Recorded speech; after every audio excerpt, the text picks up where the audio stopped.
Hey guys, are we all here? Knock knock. Hello, motherfuckers.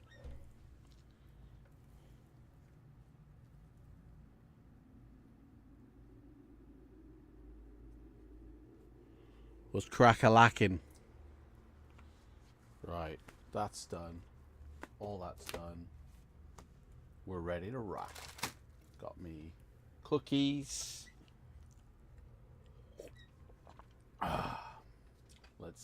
Let's do this.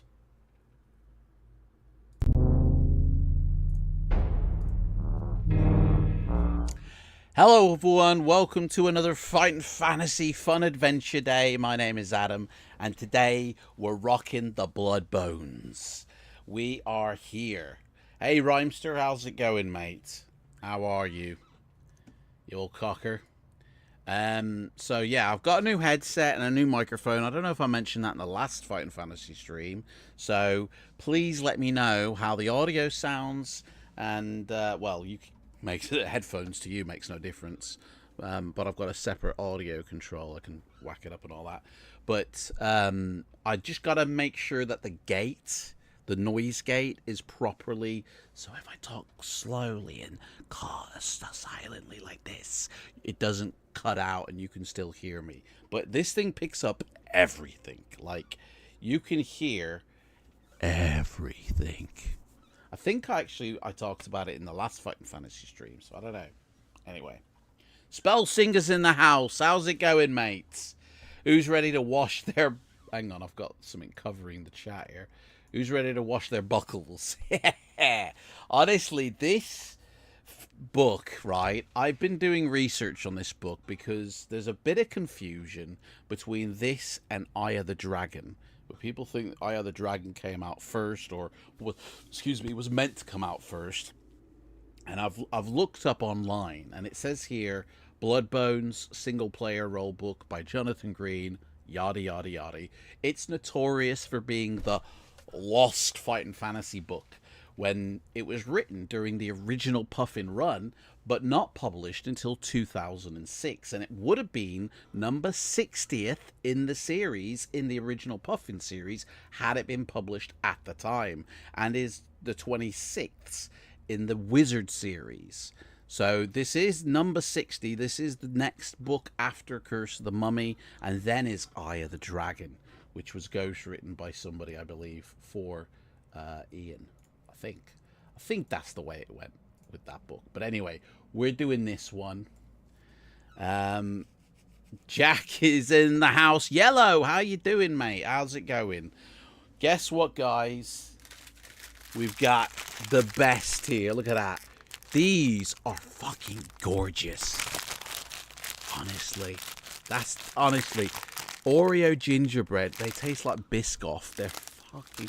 If you guys don't get me to eat a meal, I'll snack on these anyway, because they're amazing. Honestly, I cannot wait. So yeah, this book written by Jonathan Green. Now, if you want to buy this on eBay, it's between £5 and £10, and you can either get it in the Wizard series, like it's shown here in the picture, or there were 3 books written with like a shielding look to it, and they all have the same bland cover except for the small picture in the center. You'll see them in the future, and this has that alternate cover as well. You can get this book in that style. Obviously, as you can see, I've got the Wizard run, which is number 26. I mean, the Wizard run, the numbers mean nothing because they're all out of sync to the original, postings. It's interesting, though, that it says here, published in 2006, text copyright 2006, doesn't mention a dicky bird about being written in the 90s. Which is, I think, quite interesting. It says here, illustrations by Tony Hoff. Map copyright Jonathan Green. Did he do the map? I don't know. So, yeah, Bloodbones, guys. Boning up on your bloods.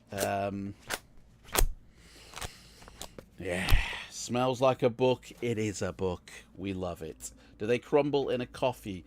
Do you know what? I've never tried, mate. I've never dipped an Oreo in coffee because it's too good to mix the flavors. I love Oreo cookies. They're my favorite biscuit. Look at the picture. Like, you open the book and straight away you get a picture that just is badass. Straight away. And it's got a dedication in it as well. It's dedicated to Steve and Ian, who started it all. For Dave Holt as well, who kept the faith. And for everyone else who ever wondered. Basically, it's dedicated to everyone. Okay? Everybody gets a mention on that. So, we will be starting this soon. The adventure sheet is pretty standard. Fair. It's somewhere in the book. There it is. It's just your standard affair adventure sheet, you know. It's split over 2 pages, though, which is unique, I guess. And there's no enemy encounters. But you've got your usuals, and then there's also a time. So you got to keep track of time as well. But how is everybody doing on this glorious Sunday? And as you can see, it's November, and it's close to Christmas. So I thought I'd rock the lights today. Yeah, you know, it's getting there. We haven't got the tree up yet. I can literally whack a tree up if I wanted to.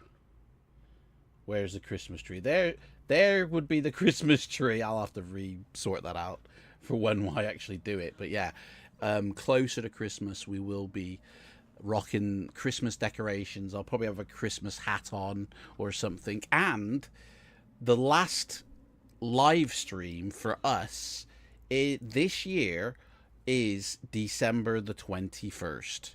I hope that lines up. So the next stream will be the 30th.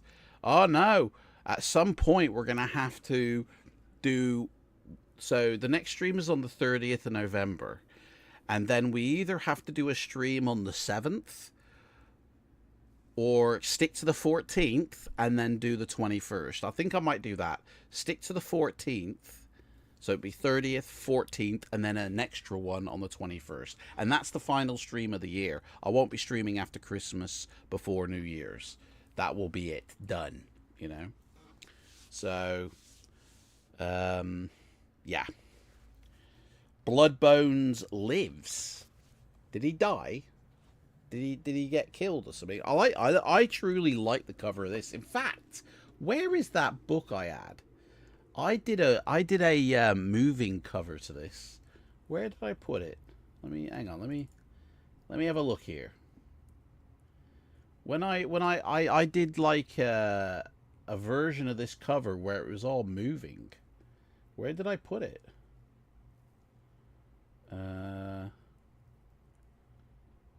What did I? All files. Maybe I haven't imported these moving covers. I thought I did, to be fair.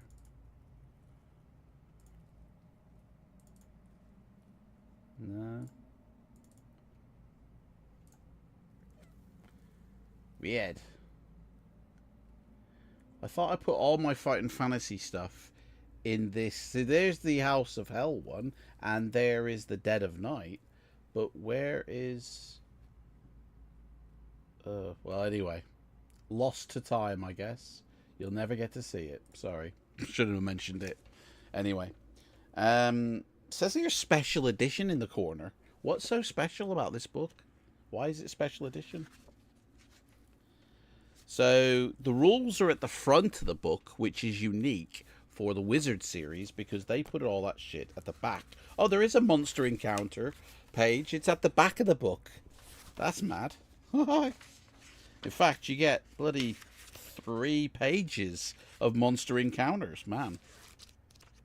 Must be a lot of monsters in this book. And look, they're promoting the website, fightingfantasy.com. Official Adventurers Guild, the official Fighting Fantasy Club. Brilliant.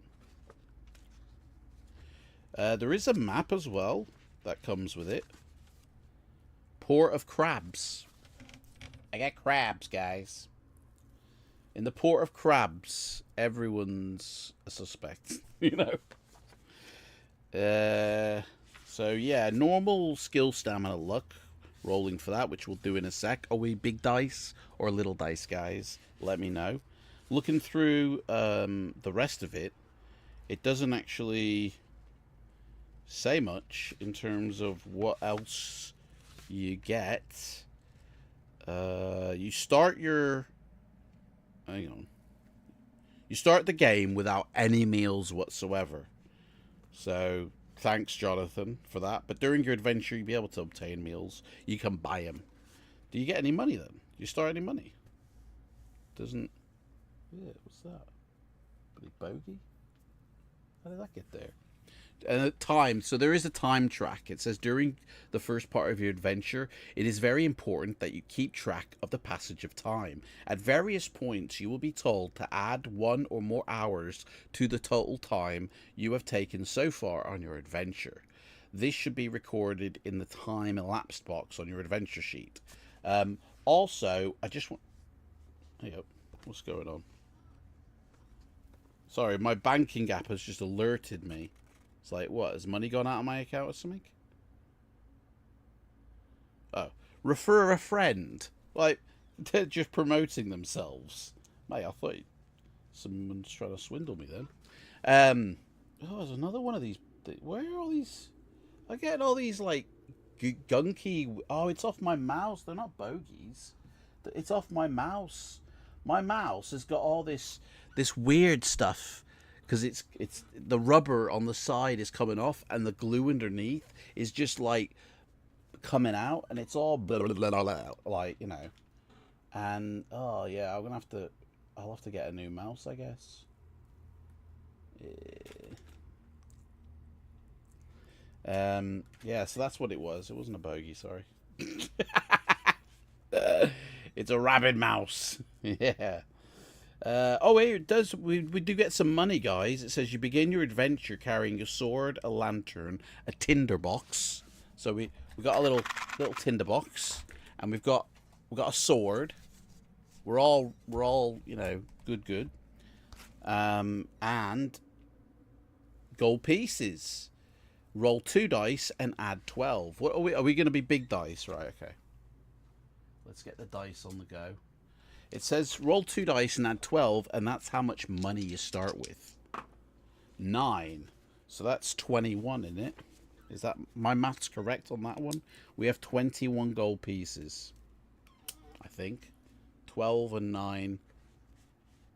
No, it's 20. Yeah, no, 21. I was correct. I know what I'm talking about. Fuck it out. Yeah, so we got 21 gold pieces to start with. And that's it. That's all that it talks about, guys. That's all she wrote. So yeah, if you want to buy this on eBay, it's only between 5 and 10 quid. The Wizard series are pretty much, you know, you can get them 10 a penny. You know, they were printed in a high runs, and yeah, not expensive. It's such a shame that nobody has ever put together a print run with the dragon cover and it's saying 60 on the side, because I would buy that in a heartbeat, even if it was like 50 quid. Like, that would be, because that would then just complete the 60 is a nice number. 59, what kind of number is that to end the series on? It's like, it leaves you wanting more, you know. It's like, I'd definitely snap that up. Maybe through Amazon I'll get them to do it. And I'll just print one off for myself, you know, with the right cover. Commission some artwork. I don't know. Anyway, I feel like I'm leaning forward on this chair. Maybe black cloth back. There we go. That's a bit better. So, is everybody ready? Oh, let's roll for our... Oh, God, this mouse. Oh, mate, it's come off completely. I don't know. You're not going to be able to see this, I think. Oh, you can. Look at that. That's what I'm dealing with. The rubber side has just fallen off. And it's just got this gunk. Hang on, that goes the other way. Try and put that back on, but it'll slide back off again because I guess the glue has like gone, you know, like weird. Like it will stay on, but then it'll just fall off again eventually. So we'll leave that there. I haven't damaged anything, have I, for the stream? Testing, testing. 1, 2, 3. All right, let's roll for our character, shall we? So we've got skill we're rolling for here. Fingers crossed. 3, not too bad. That's 9. So we got a skill of 9. That's not too bad. That's okay. We can live with that. But what about our stamina? Can we go all night, or have we got asthma? Oh, a 9. How ironic. So 9 and 12 is just like our gold. 21. So stamina of 21 is good, I'd say. You know, we can go all night, but, you know, we're going to need a break in the middle. And then how much luck have we got? Hang on, I forgot to... Oh, fucking hell. Luck of 8. So, yeah, let's not go bet on any horses, guys. I feel our luck isn't going to, you know, play out. I just forgot Thundercrotch isn't here. Let's get him involved. So that's that done. And you guys know what to do. Can't think of anything else that we need to say. Oh, for anybody who enjoys me trying to fly a virtual plane, on December the 16th on Twitch, I will be flying all day in Iceland in a GA plane. And playing some very fun music, I will say that. Some AI-generated fun music. So hopefully no copyright strike. Right, let's begin. Guys, good luck. Let's try and get a win on this book, shall we? Let's try. I think it mentions gold in the background story. Does it? Okay. Is the microphone okay, guys? No one's actually answered the question I asked ages ago. Is this, you can hear me fine? Is the noise gate, does it cut out, or, you know, you guys need to be able to hear me clearly, you know. Maybe you didn't hear me ask that. Maybe that's the issue. There is a problem with the noise. I don't know. I feel like it's needs a bit turning up though. Testing 1, 2, 3. I don't know if this is acceptable loudness or not. I can't hear myself, so literally these headphones cancel everything out. I can't even hear. I can barely hear myself speak with these headphones on. I was watching one of my vids just to check it, and I heard my doorbell go in the video, and I never noticed when I was recording the video. So it's all good, right? Roger, Roger. Testing. Wake up. Here we go. Let's start the background, shall we? Also, this book has dice at the bottom of the book that you can flick and use if you don't have your own dice, you know. But, you know, us veterans, us OG members, this ain't our first rodeo. We come prepared. Casino dice. Let's go. It all started 10 years ago when the evil pirate lord, Cinnabar, murdered your family. Fuck! Straight off the bat. At the time, you were only 12 years old and lived with your family in the small fishing village of Clam Beach on the northern coast of Ruddlestone, halfway between two major ports of the kingdom, Harrenhab, home to the lawful adventurers and sailors, and the sinister Port of Crabs. Life in the Clam Beach was not easy, but it did have a peaceful security about it. And then the terrible day came. It was a clear summer's day and warming, when the huge, forbidding black galleon sailed into the bay, flying the dreaded flag of the Skull and Crossbone Pirates. The bloodthirsty cutthroats were soon racing up the beach towards the village. Hey, that's a good point. This book was written in the 90s, but printed in 2006.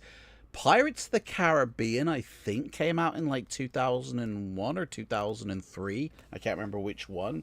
So this must have been like on the coattails of these, successfulness of that film. They were like, yeah, actually, let's get this printed out. It'll sell. Everyone's on the pirate wagon now.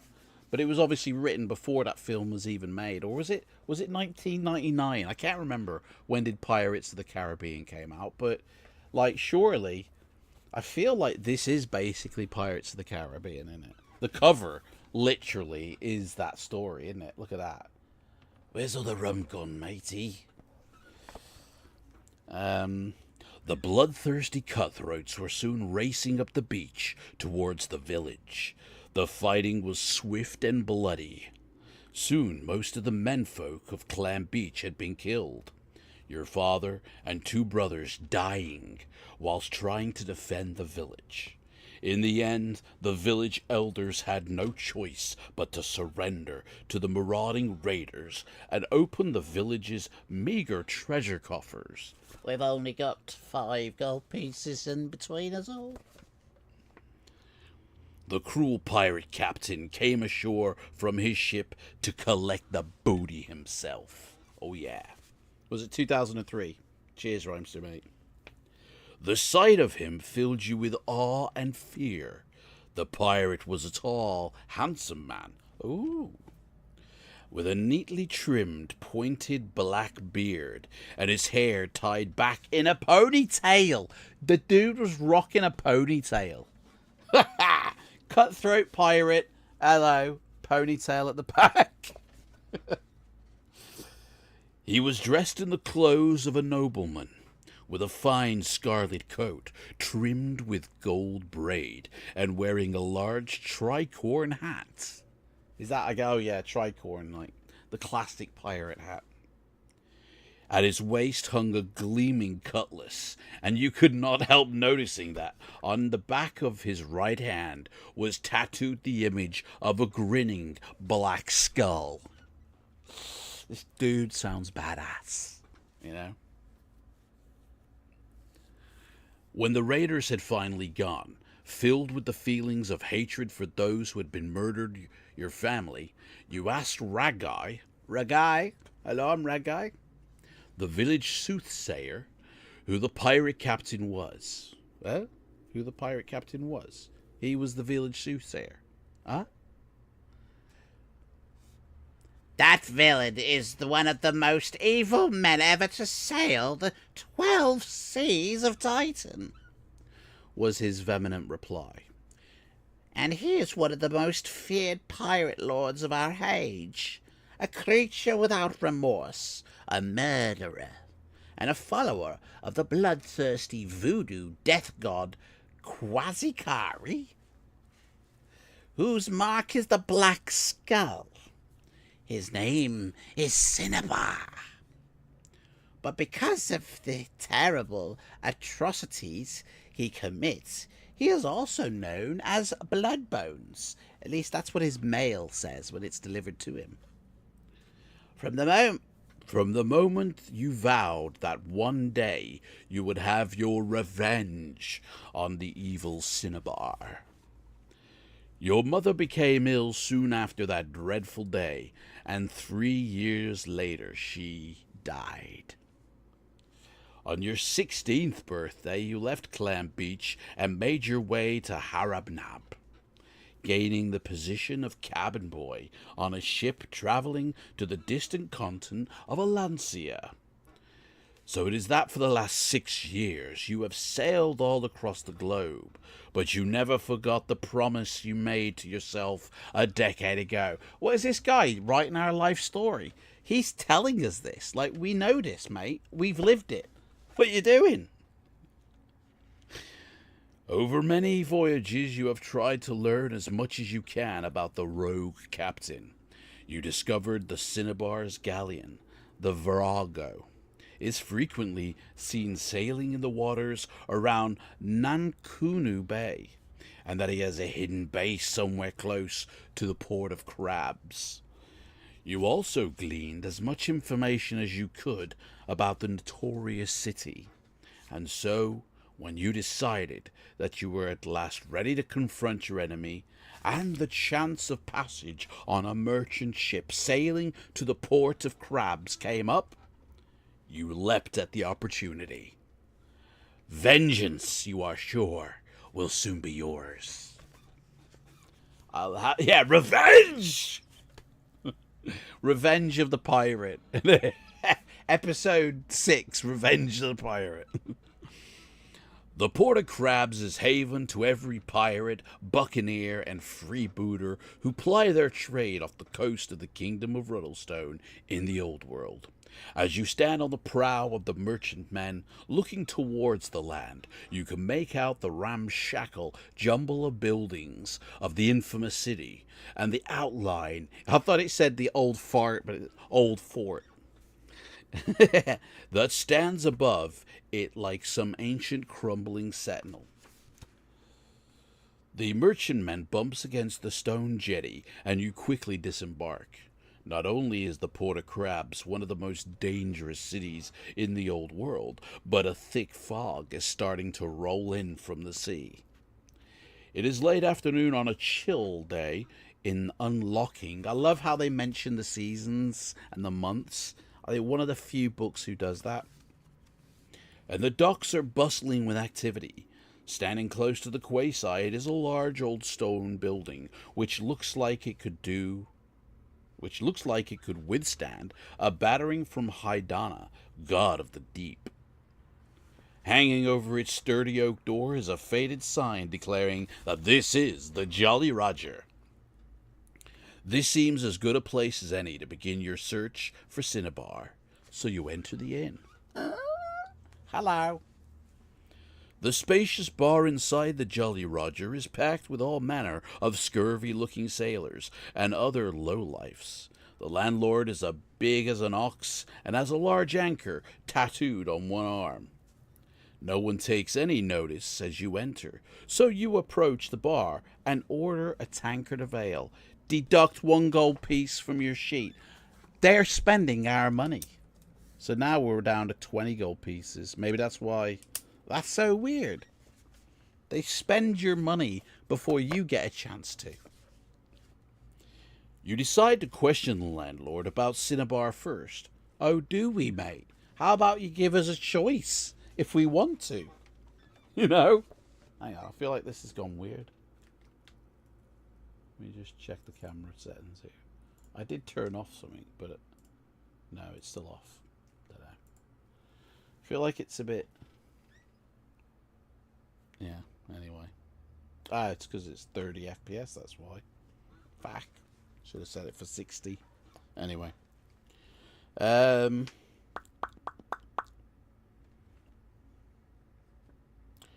Over your tankard of ale, you talk about the weather, the state of trade, and then draw the innkeeper onto the subject of the pirate you seek. I hear the Virago plies these waters, you say. I'm surprised we weren't attacked ourselves. Not anymore, it doesn't, the landlord replies. Have you not heard? Cinnabar has been dead these last 6 months. Cinnabar's dead? Fuck. We missed it. Anyway, book's end. Cinnabar's dead. Well done, guys. We've finished it. We're going home. You've come all this way after years of harboring desires for revenge to find that the fucking dread pirate lord has already passed from this world. You ask the landlord how he died. Have you not heard? I would have thought that everyone, as far as the Diamond Islands, would know by now. It's all happened last hiding. You listen attentively as the innkeeper relates the tale. It appears that Cinnabar and his crew were emptying the hold of a galley sailing for Harapnab to Arkelltown in distant Analand. Man, these are like these words. When the renowned bounty hunter Conwyn, Conwyn, he sounds Welsh, caught up with them in his ship, the Fortune. Unable to escape, Cinnabar and his men had to defend themselves against the crews of the galley and Conwyn. Fierce fighting ensued, with Cinnabar eventually failing at Conwyn's hand. Having suffered an incredible number of wounds, his body being lost to the sea. With their leader killed, the surviving members of this crew fled aboard the Virago, returning to the Port of Crabs. Soon after, Cinnabar's second-in-command, Mirrol the Red, set off in the Virago amid terrible storms.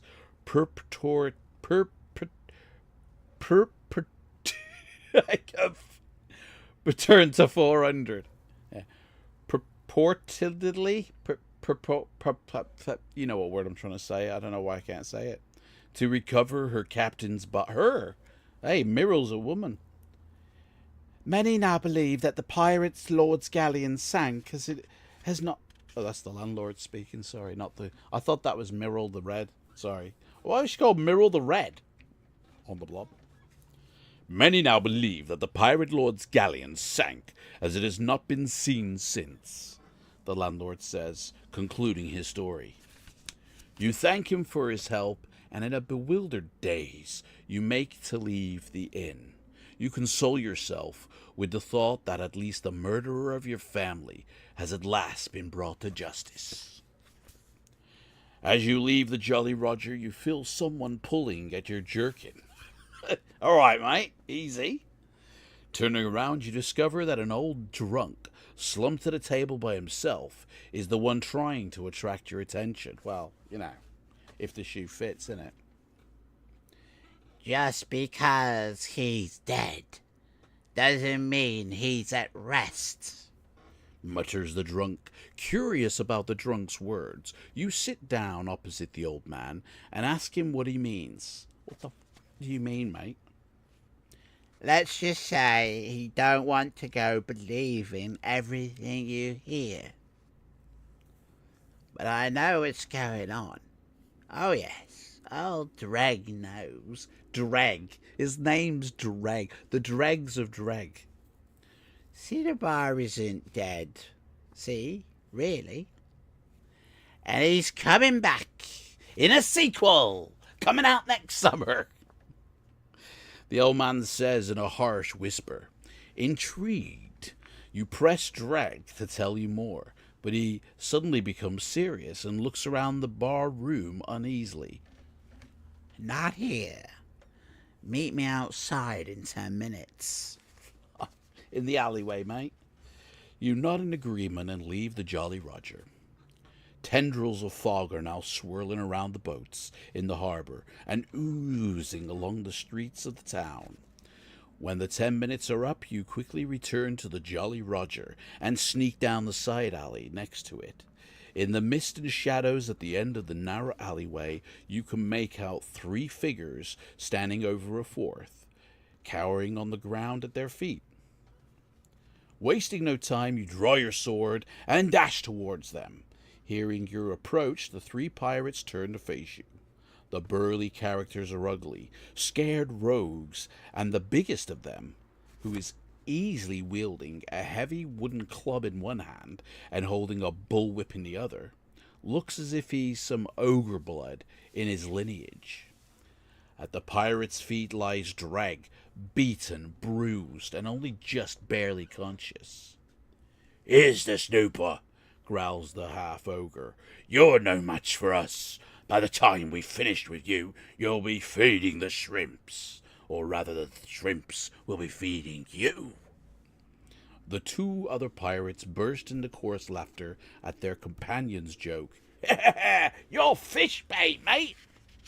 And that is the background of this bloody book. That's a picture you get as well, straight off the bat, man. Wow. That's one hell of an opening, isn't it? Fucking voice is wrecked. Bloody hell. Oh. What do you think to that, guys? Eh? That's one hell of an opening, isn't it?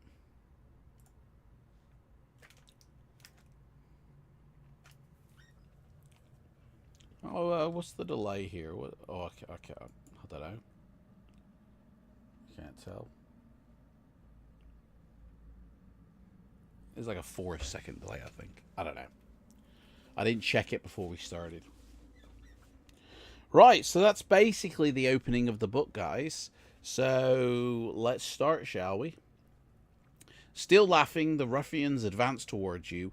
Apart from the half-ogre, there is a well-built bearded man, missing most of his teeth, and a leaner rogue with 2 ugly red scars running down the right side of his face. Do you want to try and escape? Do you want to charge one of the pirates? Or do you want to stand firm and prepare to fight?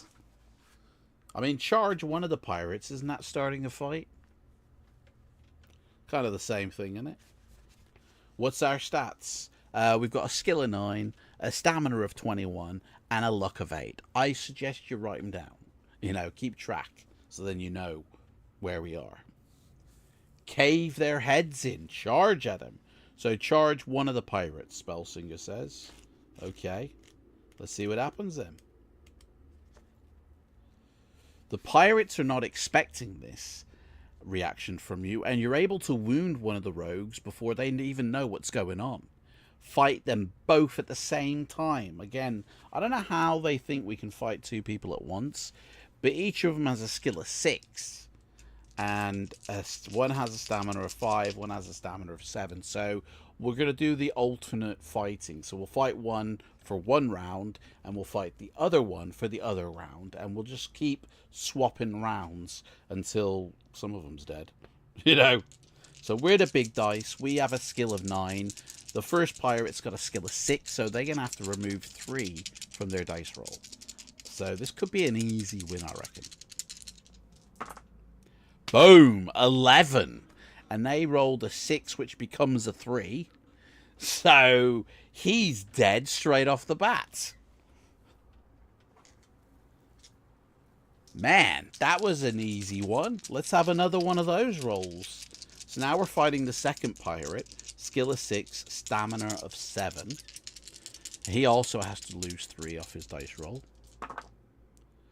He rolled an 11 this time, and we rolled a 5. But his 11 is 10, 9, and 8. So we actually lose 3 points there. I think he's the tougher one. So that's 19. I don't know with whom they tussled.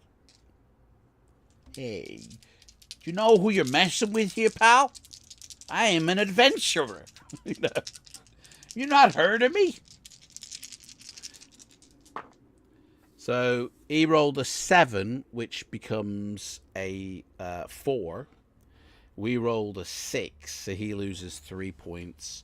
He's now down to 4 stamina.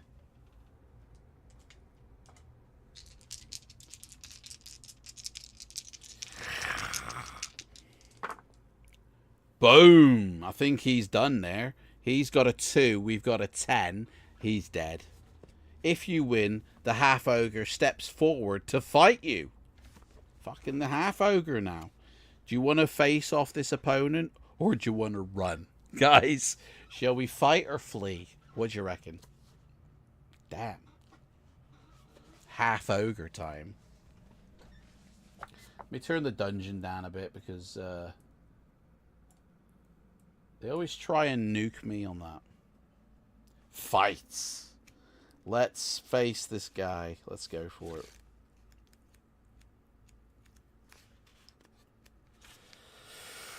Dropping his whip, the half-ogre moves in to attack you with his club.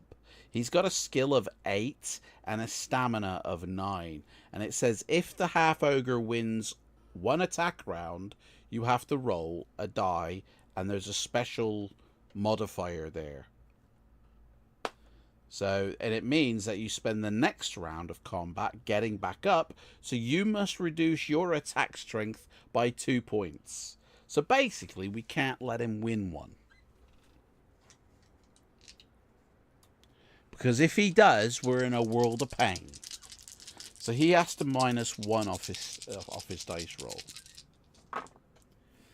So we rolled a 10, that's good. He's rolled an 8, which becomes a 7. So we've won that attack round. Thank God for that. And he 10-7. He loses 3 points. So he's on 6 stamina now. So that's good.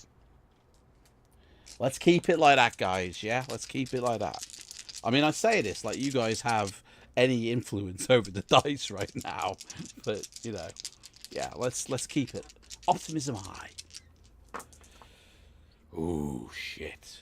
So he's rolled a 6, which will become a 5, and we've rolled a 4.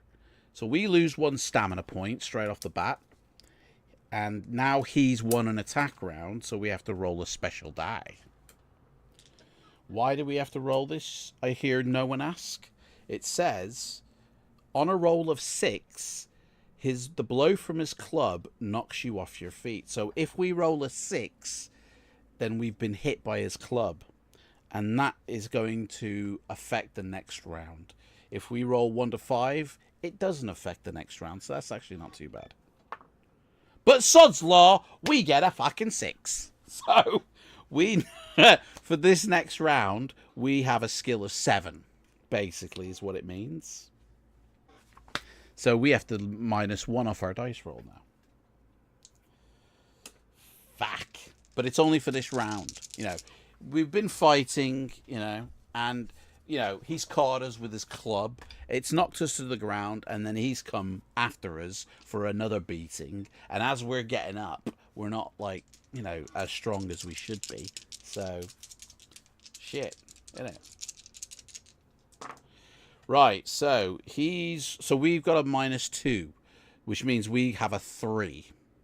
He's now won the next round, because even though he has to -1, which is he had a 6, he has 5. So he loses 2 stamina points. No, sorry. We lose 2 stamina points. Because he's got a 5, and... Oh, no, hang on, wait, whoa. Oh, yeah, because we had to lose 2 as well, so we got a 3, so... Yeah. So we're losing... What did I say? 3 or 2 points we're losing. Fucking, it's so complicated. Right. He minuses 1 off his skill, so he's got a 6. He's on skill of 5. We have to -2, so we're 5. So we lose 2 points, sorry. Fucking hell, man. So mental. And now we have to roll that extra die as well. Because he's won that. So this, if we roll another 6, it's affected the next round as well. 2, thank God for that. You can't see that, but it was a 2. So that's okay. The fighting continues. So he now minuses 1. We don't have to minus any. We're all good. We're back to normal fighting. He's on 6th still. So he's rolled an 8, which becomes a 7. We've rolled a 10. So he loses another 3 points. He's down to 3 stamina. Guys, this fight is taking forever with this dude, I feel. Like, he's a badass. He's like, yeah. Okay, here we go. We've rolled a 10. That's good. He's rolled a 5, which is a 4. He's dead. Bye-bye, Orc. Or, sorry, half ogre. Bye-bye. Bloody hell, man. I need a drink after all that. Hell.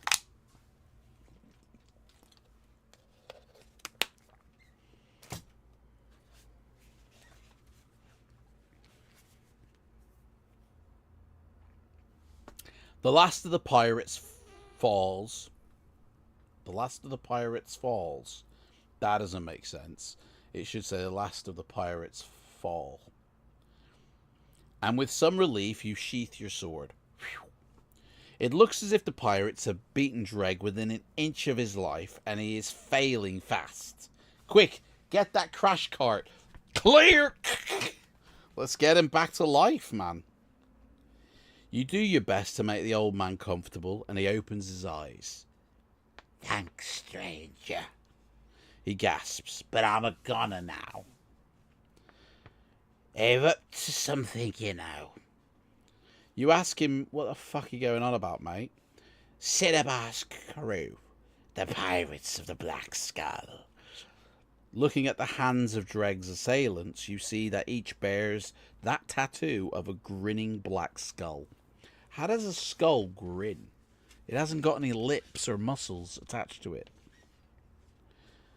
I've seen them meeting up again around the taverns. And fucking hell, this dude doesn't have to talk a lot for a man who's on his deathbed. He's got a lot to say. Talking in the city. See that gallows, Keyhole Jack, Old Crivens, even Malou the Witch Doctor. They're planning something, all right. Rumour says Mirror the Red found Cinnabar's body, and that he's not rightly dead. But he's not rightly alive either. See? Not right, so it isn't. What? Dead people talk alright, lot of bollocks, don't they? Dreg coughs weakly. He's coming back. We're all fucked. Stranger, beware the Black Skull. Bloodbones is coming back. And then he's gone. Bye. Laying the old man down, you ponder his last words and what your action next should be. So Cinnabar is not really dead. In that case, you may still be revenged. But what did Dreg mean when he said that Cinnabar is not really alive either? I don't know, man. What does it mean? Give it away on the cover, mate. Dreg has given you several clues about your enemy and where you should start your search next for him. The old man mentioned that the pirates of the Black Skull were gathering again in the port of Crabs, so they may have a hidden base somewhere in the sea, but of course at present you have no idea where it is. You now have several options open to you. You could visit some of the taverns and inns yourself in the hope of finding out more, or you could visit the notorious gambling pits, a possible source of information and a way to get some more gold pieces. Alternatively, it might be a good idea to equip yourself better at the markets before you set on your quest. Or you could try to find out more about the Black Skull and the cult of Quezzicari. Then again, you may do well to get the help of the authorities against Cinnabar.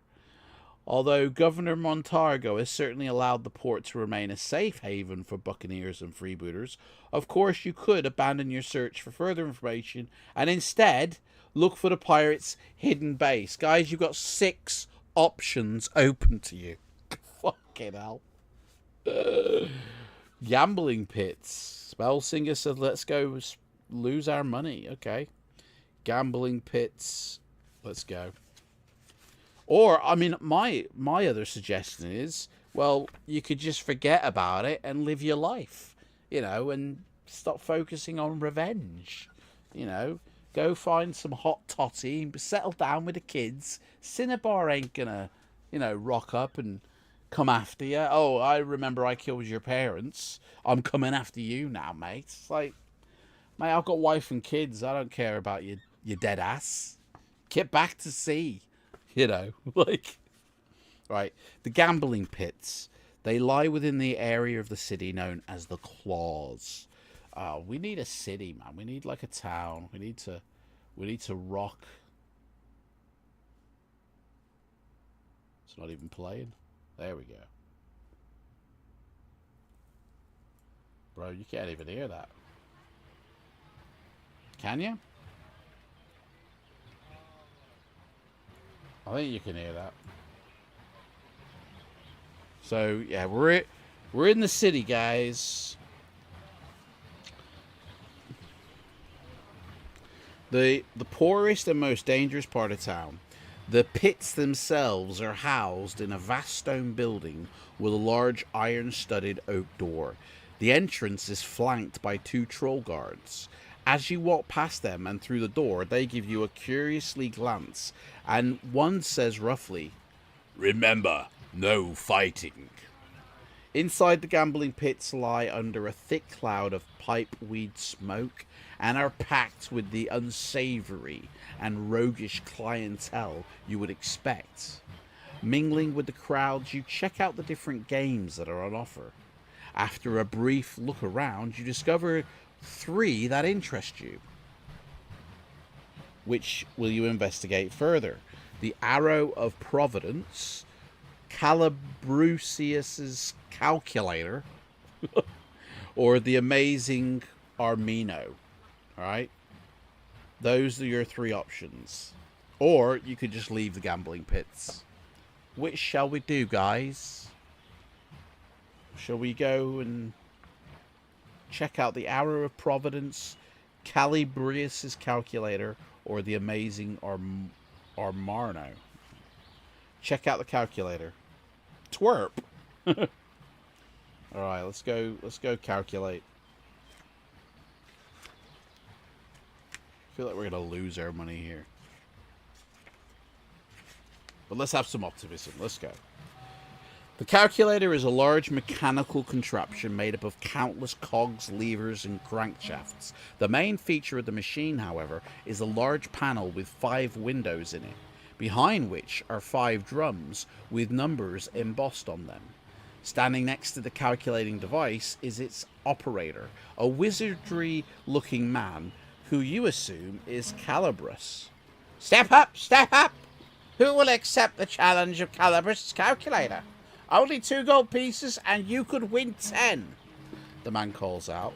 You imagine that this challenge involves solving some kind of puzzle generated by the machine. Do you want to accept the challenge? Or do you want to go look at one of the other 2 devices? What shall we do, guys? Should we pay and play? Or should we leg it to one of the other 2 games? Or just leave the pit altogether? It's up to you guys. Let's play. Okay. I accept your challenge, dear sir. Good man. Take my money. Give me what's coming to me. Right. Guys, you need a pencil and a bit of paper, alright? So go get that now. Ah, contestants, Calabrus exclaims. Come forward, little boy, don't be shy. Now, where's your money? You hand the man 2 gold pieces. That's getting deducted. We're down to 18. Calabrus moves to the side of the huge calculating device and pulls a lever. Ching! Like the slats in Vegas. There is a lot of noisy clanking and the number drums spin round at great speed. Gradually, one by one, they come to a stop behind little windows. It's a giant slot machine, basically. The last one revealing itself to be blank, so that the panel looks like this. So here are the numbers. 1, 9, 25, 57, and a blank one. The calculator has devised its cunning conundrum. This machine can baffle even the greatest minds in Ruddlestone.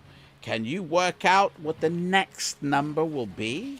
Hey, Devil Man, how's it going? Oh, that reminds me. I gotta say thank you for 2 people who joined as a member, but it didn't actually activate yet because they only did it today. And that is Kimda1412 and Domingo Chavez 102. Thank you for joining as a member on this channel. You have access now to all the previous Fight and Fantasy streams, early access to any video that's due to be published in like the next, well, I've got videos that are scheduled for next year in June. So, but you can watch them now, you know. So thank you so much for the support. I really do appreciate it. I don't think they're watching, but if they are, thank you. You know. Spellsinger's straight away with the answer. Look at this. The answer is 121. Okay. So if it doesn't make sense, hang on. Can you work out what the next number in the sequence should be? If so, turn to the paragraph with the same number as the answer. If you cannot solve the puzzle or paragraph, your turn, and it makes no sense, you have got the answer wrong, and we lose 2 gold pieces. So here we go. 121. That is correct. Congratulations, says Calabrus, with a forced smile, and reluctantly hands you a bag containing 10 gold pieces. Cha-ching! Thank you very much. We're on 28 now. Nice one. Add these to your adventure sheet and regain 1 luck point. Well, we haven't lost a luck point, so we can't regain it. With your confidence having been granted a boost, will you now look at the Arrow of Providence or the Amazing Armano or leave the gambling pit? What shall we do, guys? Do you want to go see what other gambles there are, or shall we leave the pits to their own devices?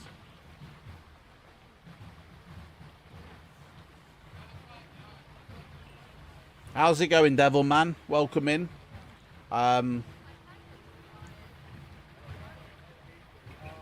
Yeah, I didn't even attempt to solve that puzzle, to be honest. So I don't know. I thought I'd leave it to you guys. Leave it to the experts, you know? Come on, man. Mouse. I might have to, like, sellotape this rubber thing back on, or... Oh, hang on, I've got some glue, actually. Hang on.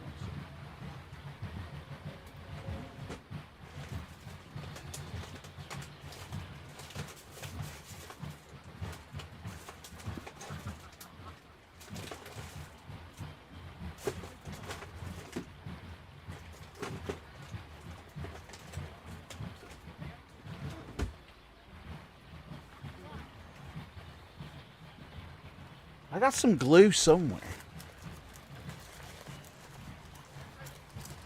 You know, for the modeling things.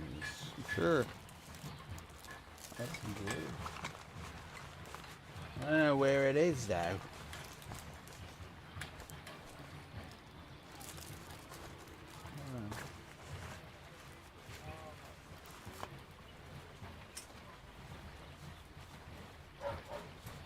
Might have to use the old man glue, you know. What are we doing, guys? Hello?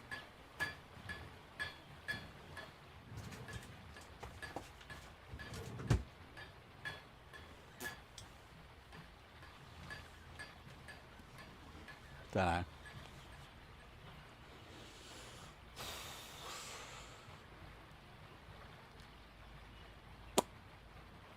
Let's go.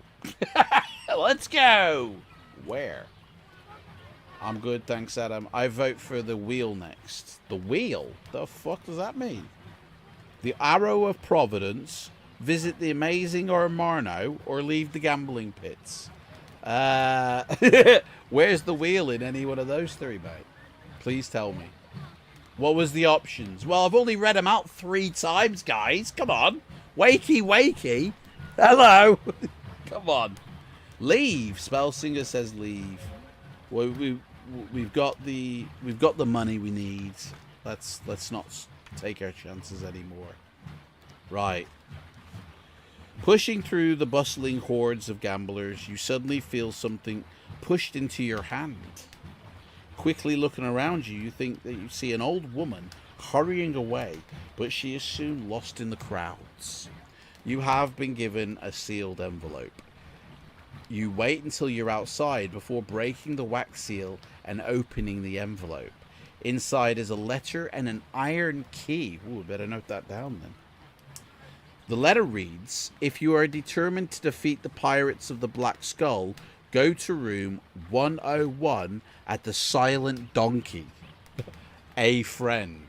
Oh, you meant the arrow. No worries, mate. Don't worry. It's all right. The key must be the one to the room in the end. Right, so in our backpack, we've got key 101. Did I say? Yep, key 101. Silent Donkey. If you ever want to follow up with this contact, turn to the paragraph with the same number as the room. But for now, add 2 hours to your total. Man, that's the first time we've had to add anything. So, 2 hours. There we go. So, if we ever do want to go to the Silent Donkey, just let me know. And we'll go have a mooch. In some chick's giving us her key to her room, you know. I don't know, man. So, if you ever get a bit lonely, just go see that chick, don't you? She'll probably be in there, I hope. Choosing a location you haven't already visited, do you want to go to the taverns and the inns of the city, the notorious gambling pits, the markets, the temple quarter, or go see Governor Montargo himself? Alright, Governor. We can go see the governor, we can go to the temple quarter, we can go to the markets, we can go to the gambling pits, or we can go into the taverns and inns around the city.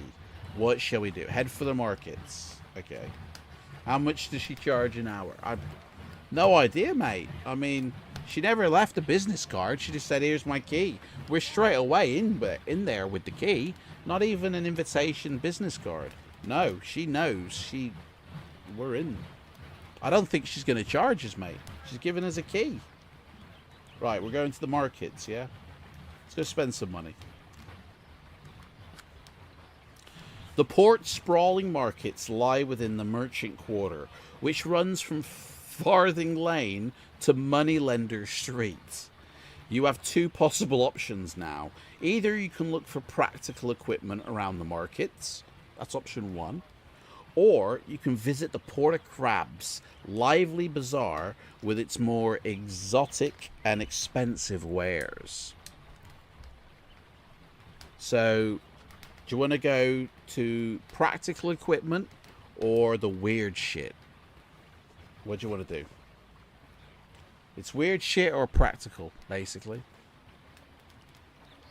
The weird shit, okay. You are enticed towards the bazaar by its colourful stalls, as well as the sounds and smells of far-off countries. You ignore the rolls of silk and the baskets of spices, but are attracted to a brightly decorated stall covered in a variety of unusual items. Talking with the vendor, you discover that the man is Talismonger, a trader in artifacts that are allegedly I can't speak today. Allegedly magical. However, by the look of some of the objects, you do wonder if they really are charged with esoteric power, as the magical items that the Talismonger has on offer are listed below with their prices. So it looks like there's 6 items, guys. There is a ivory lion charm, a shark's teeth bracelet, a magical compass, a potion of giant strength, a lock of elven's hair, and a carved darkwood armband. Now, we can afford all of them. We got 28 gold pieces. In fact, I'm pretty sure you can afford to buy all of them. Here is the prices and the list, guys. Let me know what you fancy. What do you want to buy, guys? Why is the camera having a bit of trouble here? You did have it a second ago. There we go. Now you're losing it again, mate. Why? You focus and then you fuck off. Come on, mate. Get with the program. Focus.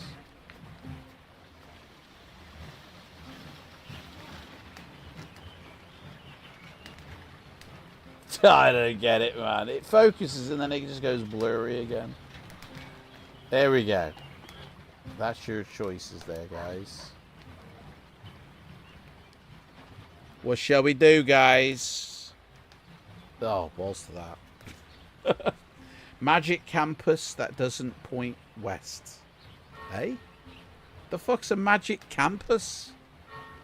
Right, let's start from the top here. Lion charm and shark tooth, please. So Spellsinger's spending the money.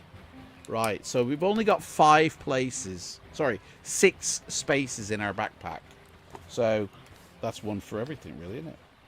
So what did you say? Lion charm. So the ivory lion charm. Ivory lion charm. And that's going to cost us 7 gold pieces. So we're down to 21. Then you said the shark tooth.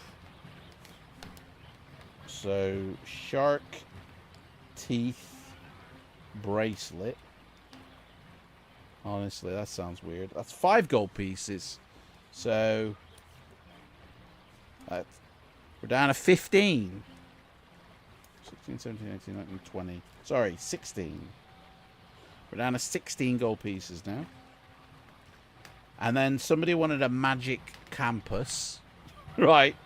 Rhymester, mate. Is that magic compass by any chance? I'm going to guess. So, magic compass. And that cost 9 gold pieces. So, we're down to 7 now. And Devilman says Shark Tooth Charm, which we've already got. Is there anything else you want, guys? You got 7 gold pieces. You can buy a lock of Elven's hair, a carved Darkwood armband, or that's it. You get one of those two if you want. Let's leave. All right. Let's leave, guys. Once you've made your purchases, get the hell out of my shop. If you've bought... Oh, shit, I never told you what the hell these things were. So there's descriptions on everything. Let me... Sorry. Let me read what it means first. I forgot. So it says here... Carved from a... So this is the ivory lion charm. Carved from a single piece of ivory, this charm resembles the head of a noble lion. It originates from a tribe of primitives who believe that it will protect whoever possesses it from the dark powers of voodoo. Woo! Bloody hell. So we got a voodoo protector there. Then you've got the shark teeth bracelet.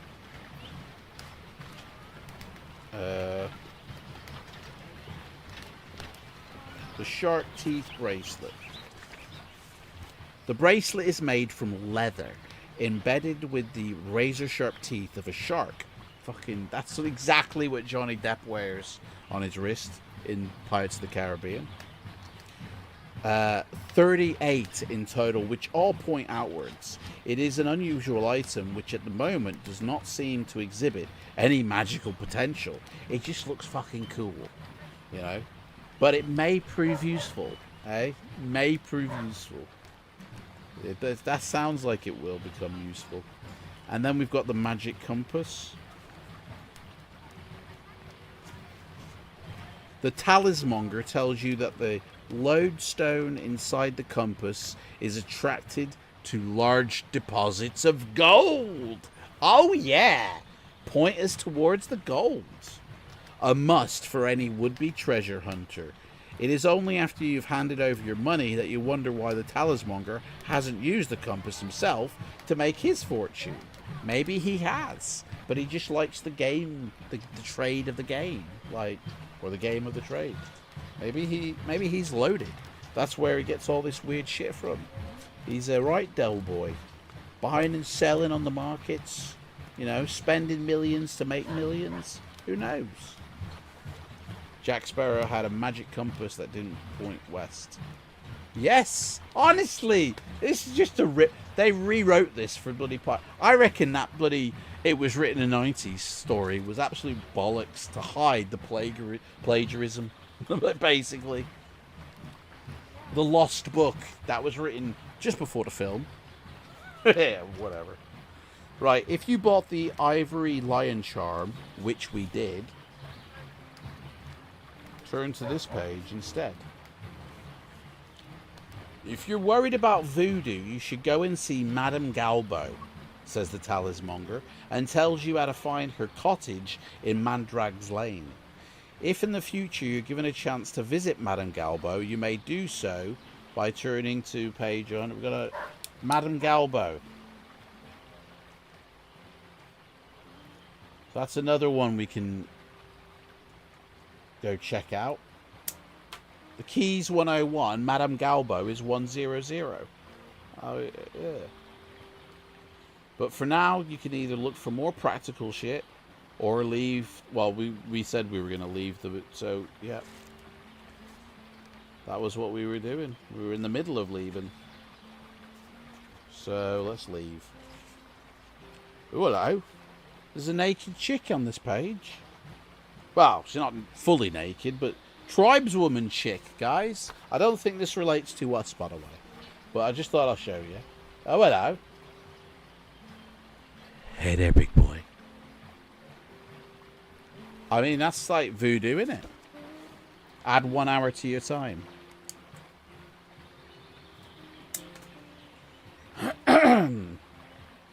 As you're walking along Trader Street away from the market, you cannot help but notice a roguish figure standing on the corner of Lobster Alley.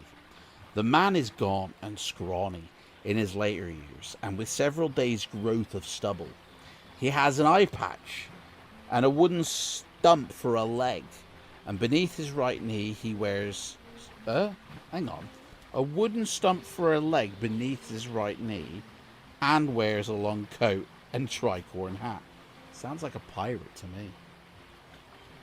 Madame Galbo should give us a good seeing to. If you say so, mate. Oh, actually, do you know what? I think I might just wear it off. I can hear myself now. Maybe I won't be as... that's a bit better to where I can actually hear my own voice now. A bit better. So, let's settle in now, guys. A bit dark in here. A monkey. A monkey with his own tiny waistcoat is scampering around the man's shoulders. As you walk past the pirate, you make eye contact and he beckons to you with a glance before turning and hobbling away up the alley.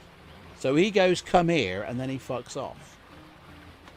Will you follow the dodgy pirate man, or will you just carry on your way? What shall we do, guys?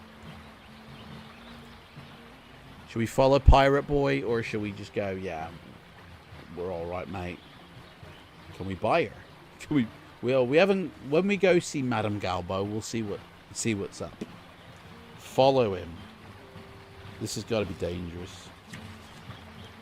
This can't be right. Despite having a wooden leg, the old rogue moves quite quickly and disappears around a corner before you can catch up with him. As you are about to round the corner yourself, you suddenly start to have misgivings about your latest course of action. Do you want to continue to follow this pirate, or do you want to go back the way you've just come? Let's grow some balls. Fair point. Fair play. So the book is now warning us. Do you want to continue to follow, or do you want to go back the other way? Who put what first, actually? Because I didn't. Rhymester, did you put that before Spellsinger for this, what I'm saying now, or was that pertaining to the previous decision? I don't know. Who went first out of you and Spellsinger? And how come Spellsinger's got a number 2 next to his name and Rhymester's got a number 1 next to his name? What does that mean? It doesn't tell me. What's with... Oh shit, I've just lost the chat. Fuck. Oh, top fans. Look at that. There's a little... I've got a little... I click on that and I've got... I can't see the chat, by the way. But I've got a little table here. It's a little top 5. There's a top 5 leaderboard. Like, fucking... Of people. So, Rhymester, you're number 1, as it indicates by your crown sitting on your head. You're the king. Okay. Number 2 is Spellsinger, although he's got an Autobot logo, which is cooler than just a purple R, to be honest. Then there's Yellow, who is number 3, right? Jerky Jacko is number 4, right? And Devilman is number 5. So that you guys are the top 5 fans. It doesn't mean you get anything. It doesn't mean anything, to be honest. Like, leaderboards. Honestly, this ain't a fucking bingo game.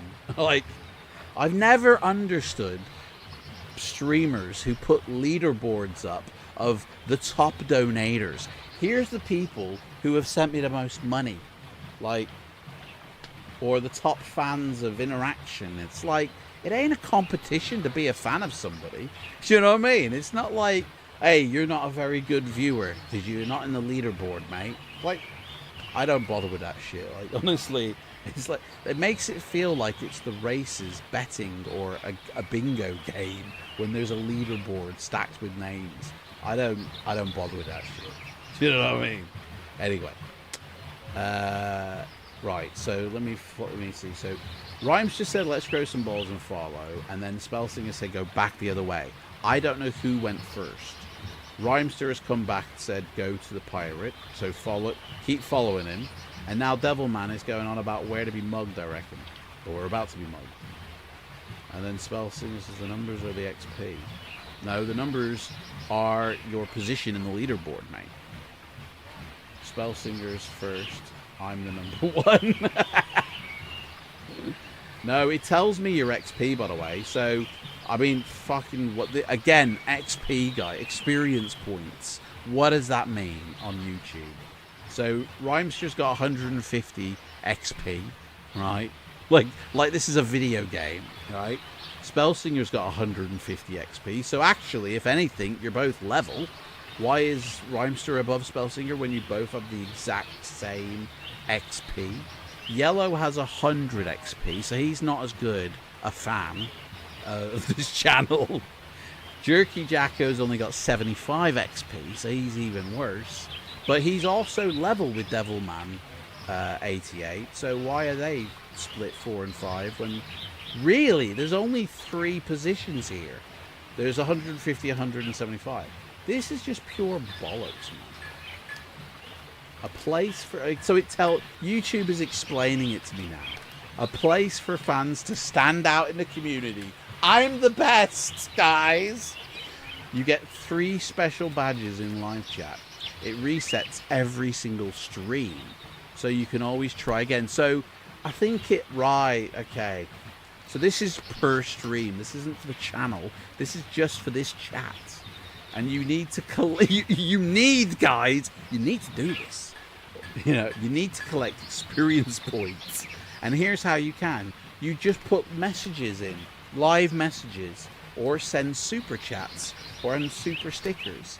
And the more you send, the more XP you get, and the more you sit on this bloody bullshit leaderboard. That Adam doesn't give 2 hoots about, by the way, guys. So don't worry about it. You're all number 1 in my eyes. I'm the number 1 king. I'm a fair weather fan. Right, so Spellsinger saying go back the other way. I'm going to assume that's to do with this book now. Or go back the way you come. Do you know what? I've seen streamers make a whole stream about talking about their bloody donations, their subs, their leaderboards. Like, literally hours of talking about it. It's like, that's not content, mate. That's ego. You know, I haven't come to watch your ego. I've come to be entertained. Right. You turn around and come face to face with 2 black-robed figures. Right. So we've left that pirate now. We've walked away, and we've turned around, and there's two faces, dark red. The traders are in front of us, basically. Does anybody watch the traders, by the way? Hands up if you watch The Traders. It's a TV show on BBC in the UK, but it's all over the world. It's on Australia, New Zealand, Canada. There's one for Scotland, Ireland, UK. It's like all over the USA. Every country that bloody has one. And it's fucking good. It's the only reality show that I can actually stand to watch. I mean, I don't know if it's classed as a reality show. It's more of a game show. But it's fucking cool. It's really fun to watch. Set in a castle where 20 contestants basically go to summer camp.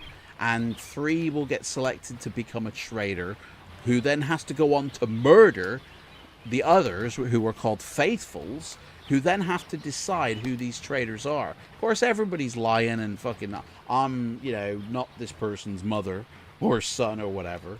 It's so good. I highly recommend it. I'm currently in the middle of watching the Canadian one because you don't get half of them on the iPlayer. Like, you only get the UK and the American one, I think, or the Australian one on Netflix or the BBC iPlayer. But there's an Irish one I've found on the I've been doing a bit of pirating, right? Well, it's not pirating, to be honest, because it's not on Blu-ray or 4K or DVD. You can't buy these physically.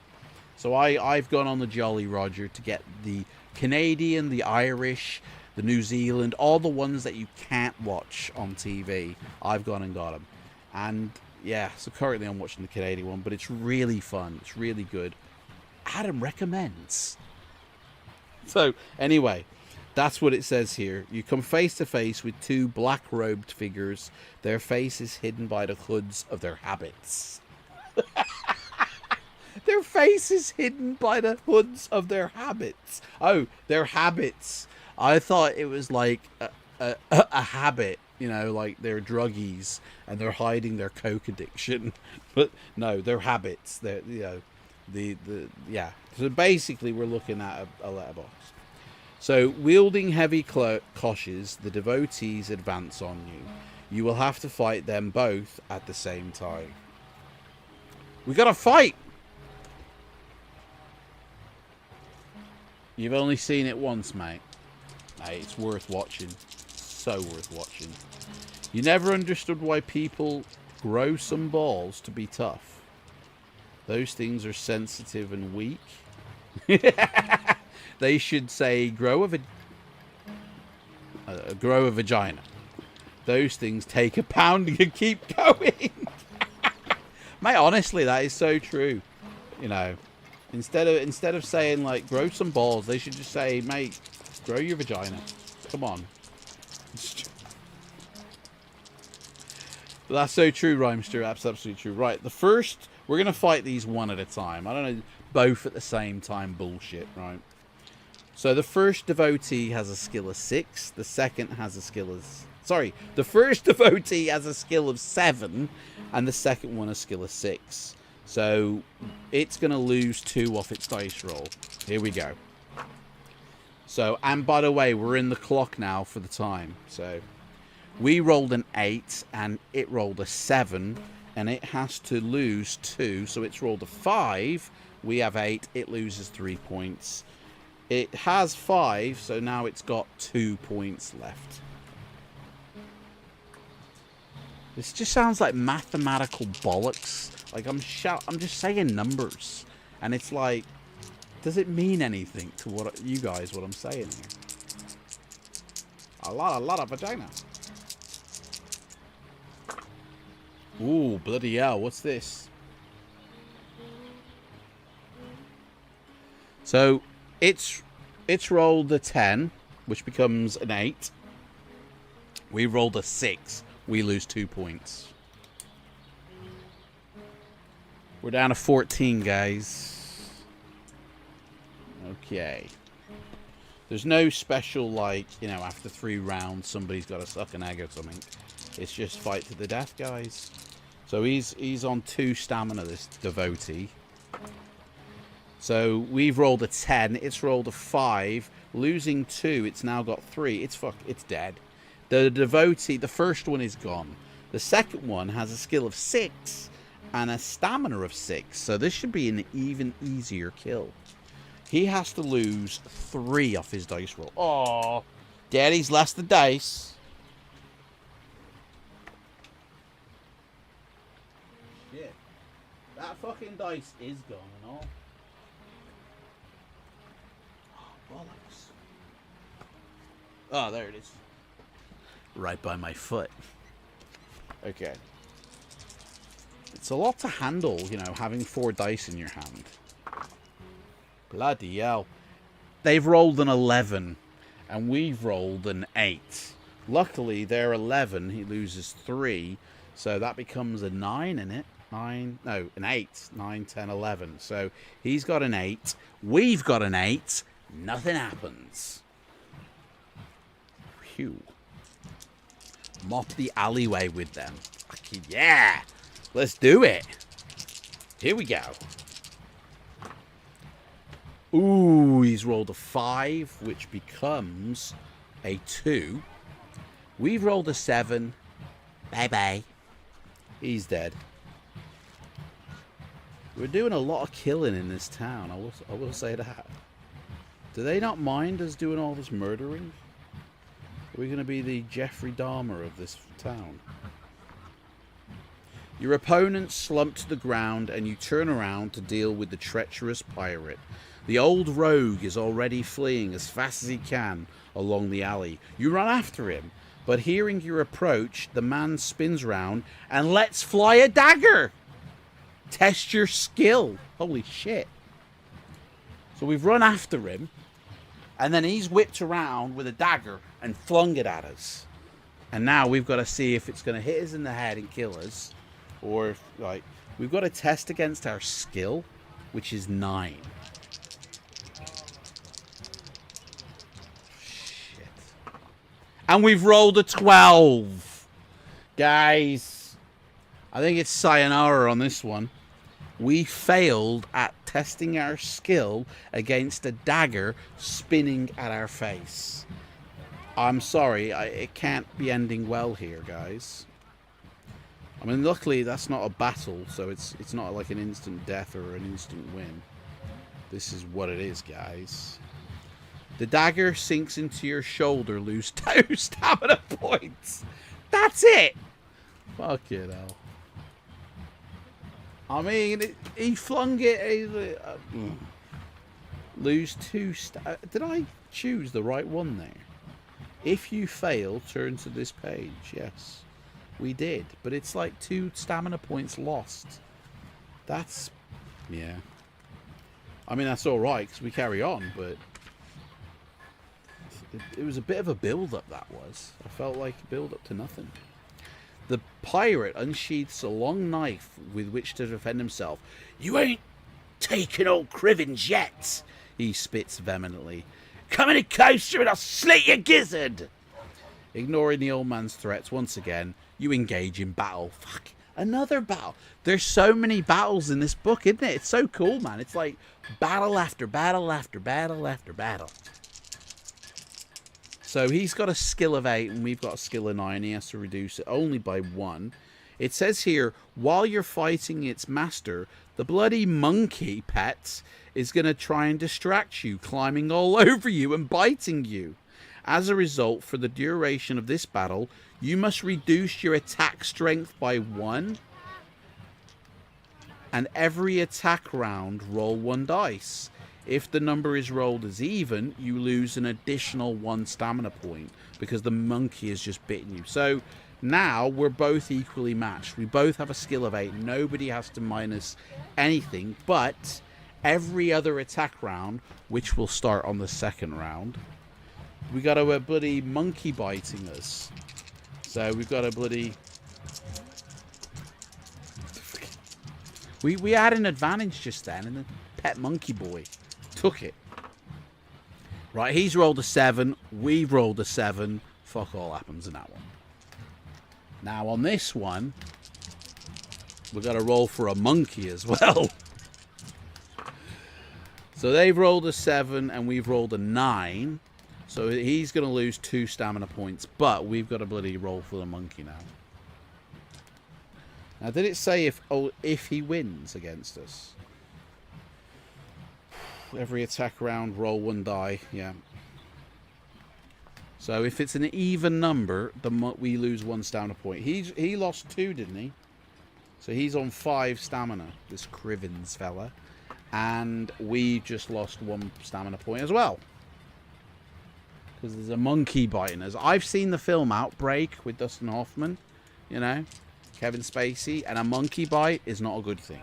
So I hope this ain't another case of COVID coming on with this bloody monkey. Right, here we go. We rolled a 9. It got a 6. 7, 8, 9. He loses 3. So he's down to 2. And we don't have to worry about a monkey at the moment. But we do on this round. Battle cavets get a little tiresome after a while. Yeah, I'm sick of fighting, man. Right, so we've rolled a 9. He's rolled a 7. He loses. He's dead, by the way. So that fucking monkey can do one. We're not rolling. Oh, the monkey's still alive, though. We've got to roll for the monkey. So we've killed Crivens, but his monkey might still be after us. So, which it didn't bite us, so that's all right. If you are victorious, bloody knackered I am. Feel like I've gone rounds with a monkey here. As Criven's monkey scampers away, you make a quick search of the bodies of your assailants, each of which has the mark of the Black Skull on their right hand. The devotees carry no possessions, but the old pirate is a different case altogether. Oh, excuse me. About his person, Crivens has a purse containing 6 gold pieces. Cheers, Crivens.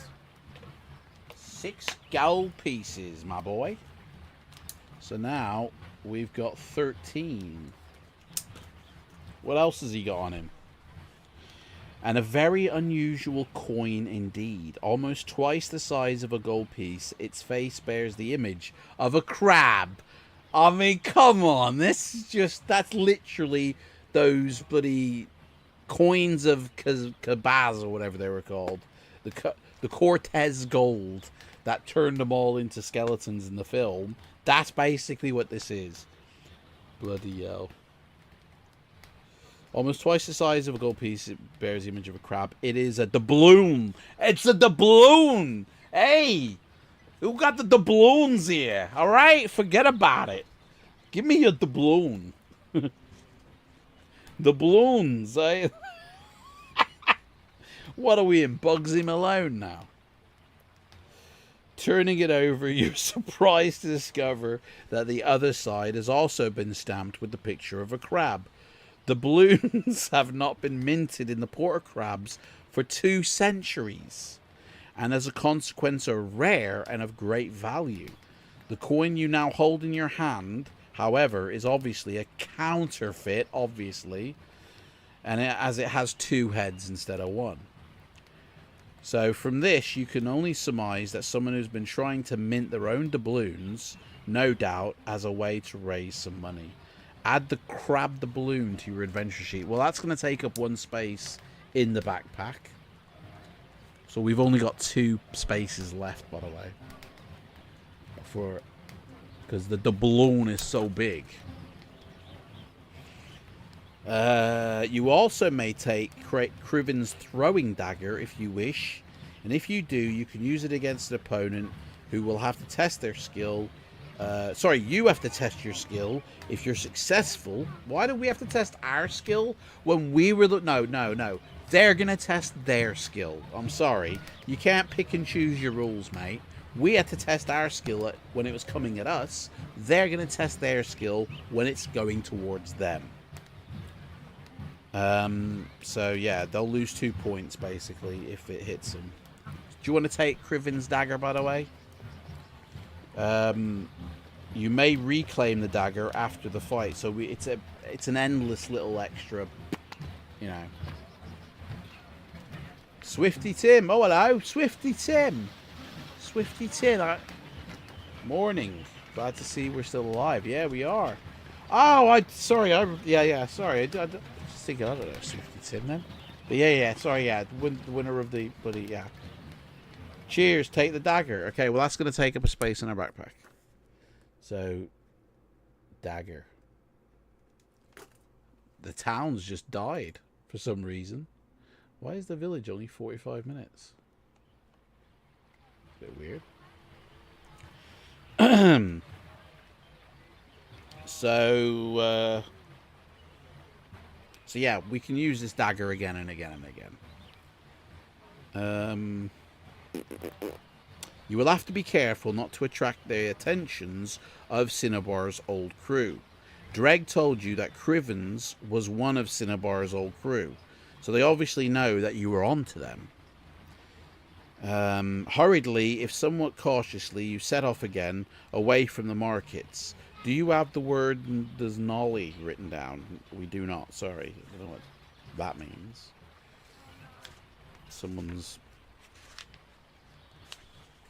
So now you can go and choose a location that you haven't already visited. So we've been to the markets, we've been to the gambling pits. Do you want to go to the Temple Quarter, Governor Montargo, or the taverns and inns of the city? Those are our 3 options. Where shall we go, guys? What do you want to do? How are you, Swifty Tim? What's up? What's happening?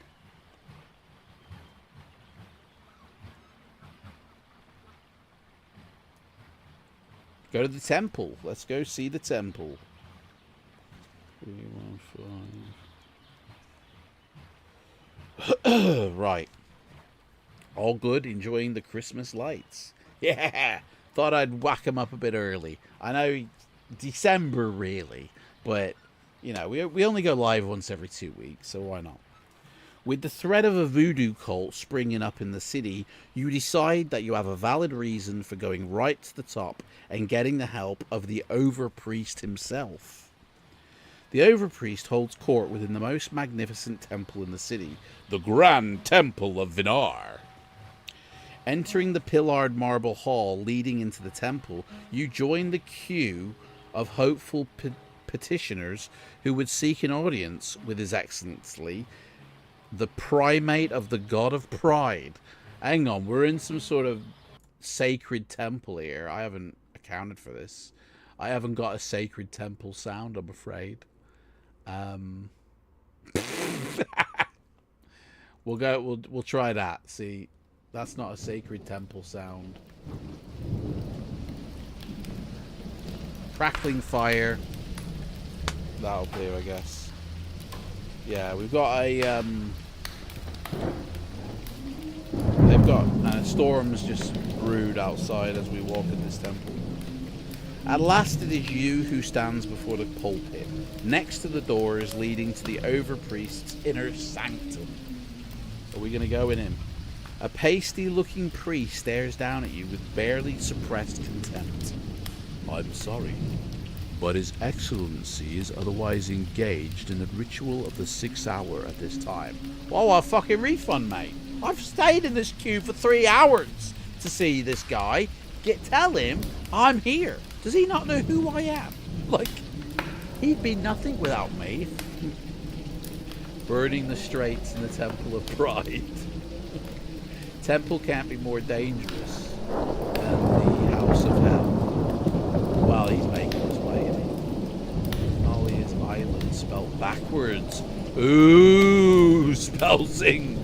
That is mad. That is true and mad. I didn't even click on that when I read it. Right, so yeah. He will not be able to see you now. Come back again tomorrow. Fuck that shit. I've waited for 3 hours to see this bloody egotistic man. Get him out here now. 2 armed priests wearing some ceremonial armor cross their halberds in front of you. You plead with the cleric, but nothing will change his mind. Not even the mention of voodoo. There is no way you will be granted access to the Overpriest. Honestly, there's a murderous, rampaging beast outside. I need to speak to the Overpriest. Come back tomorrow. Fucking bullshit. As you're turning to leave, the priest calls out in a patronizing tone. Wouldn't you care to make an offering to Vinvar? Give us some money. Right off.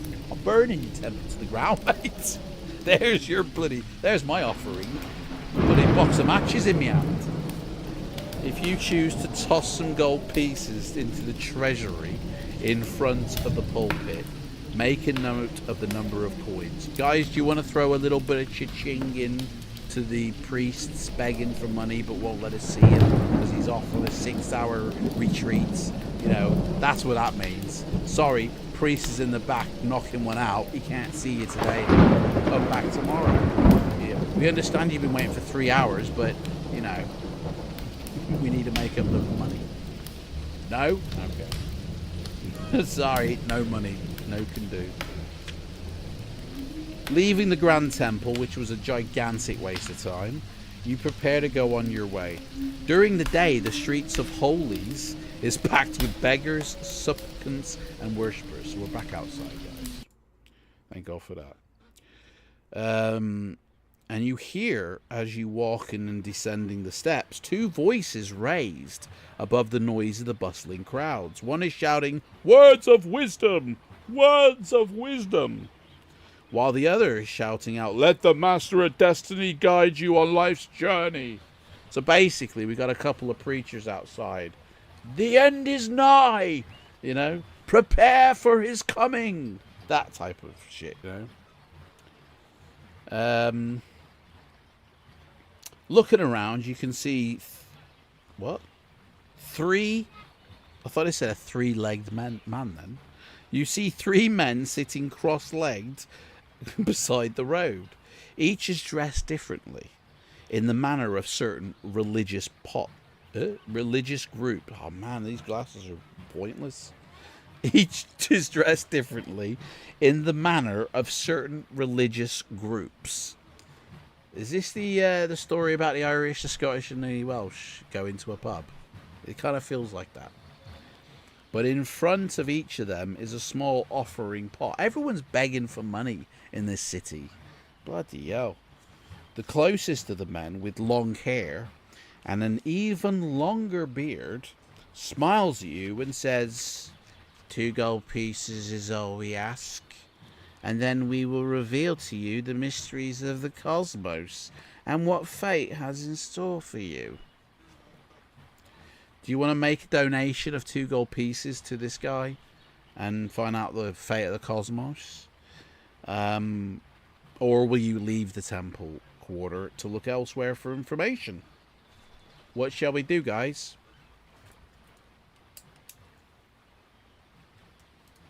How does a Muslim close a door? Slams it. Well done, man. That's good. He slams it. Ignore these 3 twerps and leave. Right. Right, let's go. It says add an hour to your time, but I've lost the bloody paragraph now. The fuck? Taking the fetish in your hands? That's on a... Where... Shit. Yeah, here it is. Descending the stairs. No, that's not it. Ah, it's at the top, that's why. Do you want to make a donation? So, no, we're going to leave the temple quarter and look elsewhere for information. Add 1 hour to your time. So, there we go. Choosing a location you haven't already visited. So, we can either go to the taverns and inns of the city, although I think we've already done that, haven't we? You can go see the Governor Montargo himself. Or if you're done with looking for information, you have some idea where they might be hiding, you could start looking for pirates at the secret base. Are we going to go see the Governor? Alright, Governor, how you doing, mate? So I mean, all the other options we've done. I think we've been to the taverns and inns of the city, but I'll say that's an option just in case we haven't. So go to the pub, go to the Governor, or go looking for a secret base. Leave. Oh, so we're leaving to look for a secret base. You don't want to go see the Governor. We haven't done that yet, but okay. Governor can go suck an egg. Do you have the word Regnad written on your adventure sheet? No, we don't, I'm afraid. What the fuck does... That's backwards. Danger. That's danger backwards, that is. I don't think we want that written on our adventure sheet, to be honest. There's a lot of backwards writing in this book, isn't there? I wonder if you read it backwards, what would happen?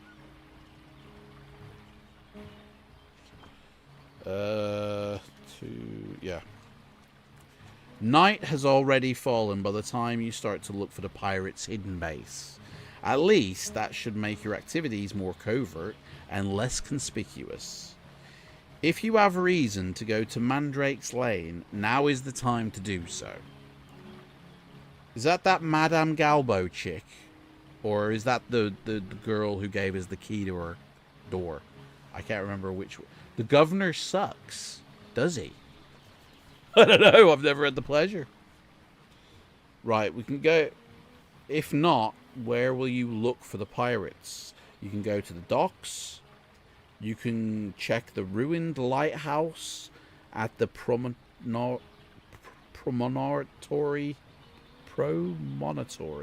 to the southeast of the port, whatever.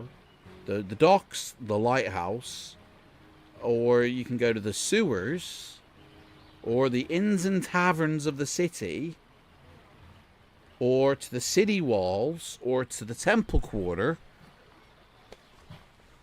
The Galbo. Let's go check her out, shall we? Yeah.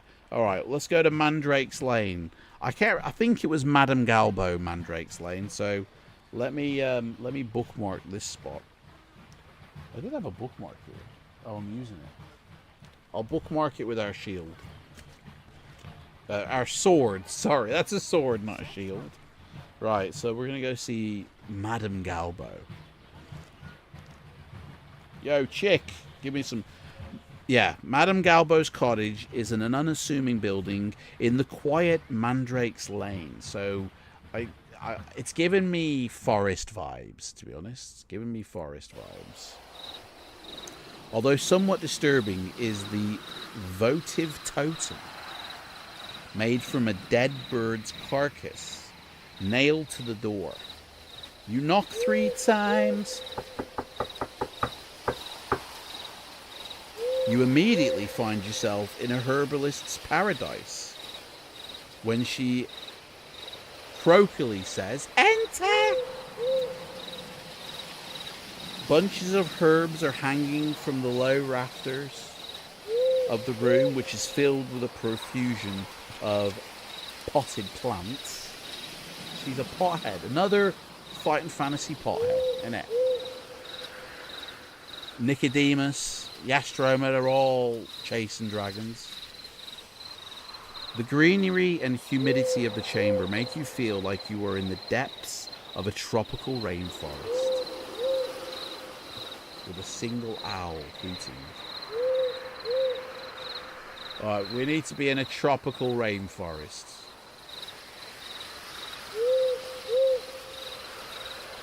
Where's the rain in the rainforest?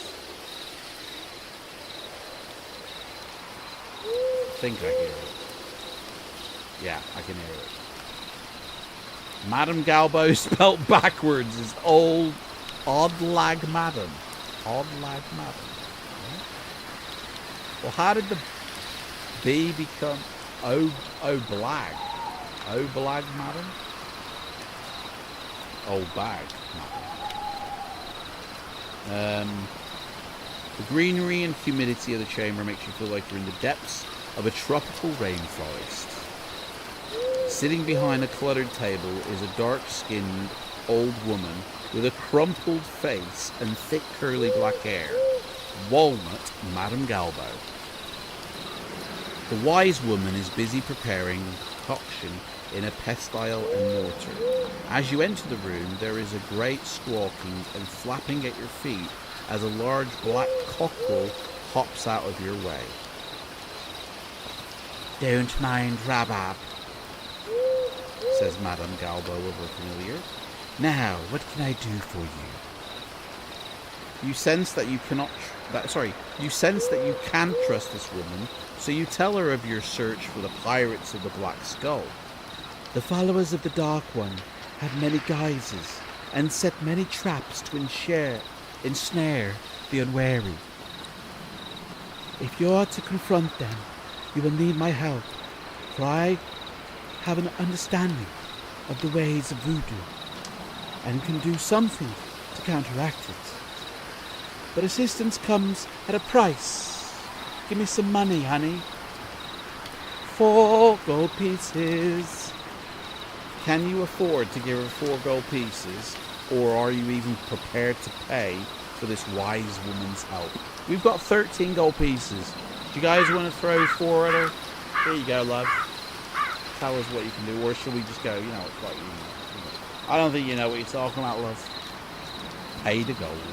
Right, okay. So we're down, what is that, 9? 9 gold pieces we've got. We just paid for The wise woman's.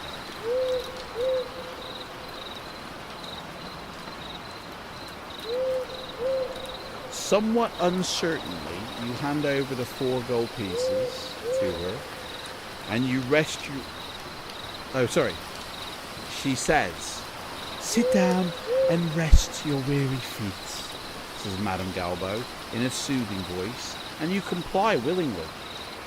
"You seek the followers of Quascari, for you fear they will return their pirate lord to life." Really? How did she know that? You nod to confirm. Yep, that's right. "Your fears are well founded, for I have spoken with the spirits. Ah! Even now, those loyal to the Black Skull and the Cinnabar make blood offerings to the Death God to restore the pillager, so that he may continue his reign of terror on the 12 seas of Titan. A champion such as you must stop them, for theirs is the way of voodoo. Voodoo magic is the magic of wild, untamed places." I'm getting the Greta vibe off this woman, you know. What's her name? Greta Garby or something? Barbie? I don't know. She's giving me Greta vibes. "It is the magic of the jungle, primal and savage. It is primitive, bestial and dark. If Cinnabar returns, he will be unstoppable, and will enslave all of this city to his bloodthirsty master. I can help you in one of 3 ways.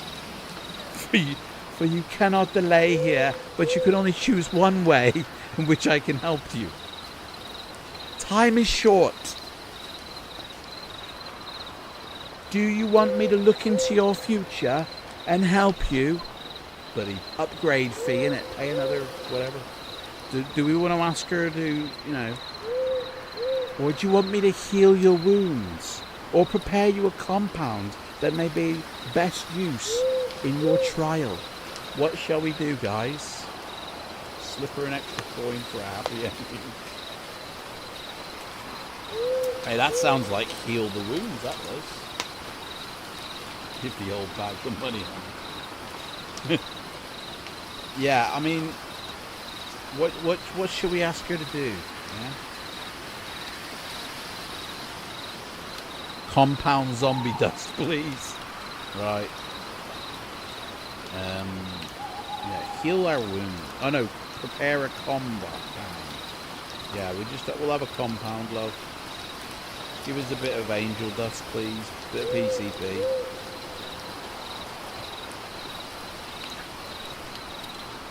Madame Galbo takes 3 substances from some of the jars in front of her. And, on a table, and she mixes them together in her mortar. Wrathgrass seeds, powdered human bones, and dried basilic's blood combine to make a potent defense against those unfortunate resurrected from the graves to walk the world as zombies. Hang on, Spellsinger, mate. What are you giving the game away here? How did you know compound zombie dust? You've played this before, haven't you? We all have. The old wise woman gives you the resulting powdery compound in a stoppered gourd. So we've got zombie dust, I guess we'll call that, and that takes up the last space in our bag. So anything else we acquire, we have to lose something else. There is enough for 4 uses, so you can down 4 of these. Lucky guess. Fucking all 3 for 4 gold coins. All 3, yeah.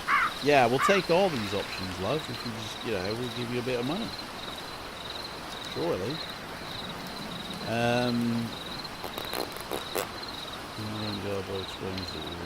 Yeah, so you can use zombie dust for 4 uses.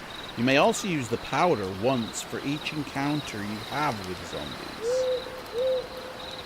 So you can only use it once per zombie, but you can use it 4 times. Okay. Each time you use it, one of these undead creatures will be repelled, so you can treat the outcome as if you've killed it, but it's not really dead. So in other words, it's a free pass in a battle with a zombie. But the zombie does not dead. It will come back. And you can use it 4 times. Okay. I've gone. We got a free pass with 4 zombies, basically. Add 1 hour to your time. We've racked up 5 hours of time, may I say. Although, in reality, it's only been 1 hour 20. But 5 hours. You have taken on your quest so far. Leaving the Mandrake's Lane, you consider... So we don't need to hold that place, because... Carrying on. Leaving Mandrake's Lane, you consider where to start looking for the pirates' whereabouts.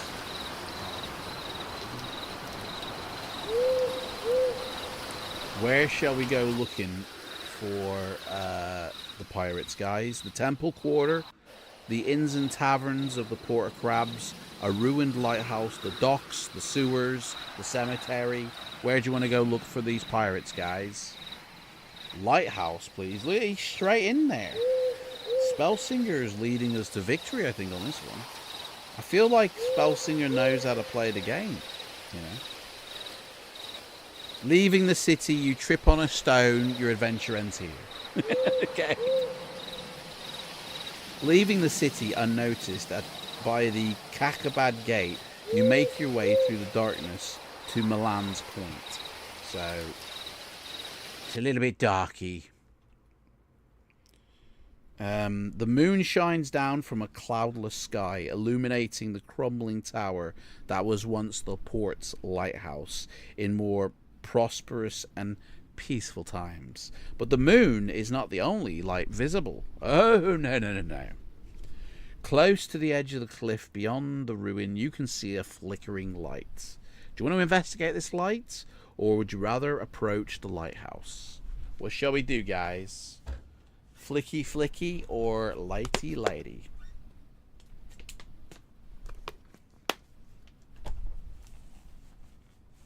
Investigate the flicky flicky.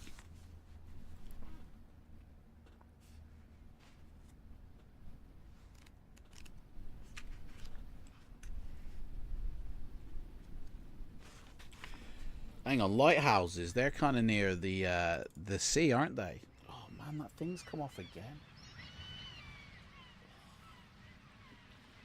Keeps on falling off. I'm gonna have to find some super glue or something and just glue that fucker back on.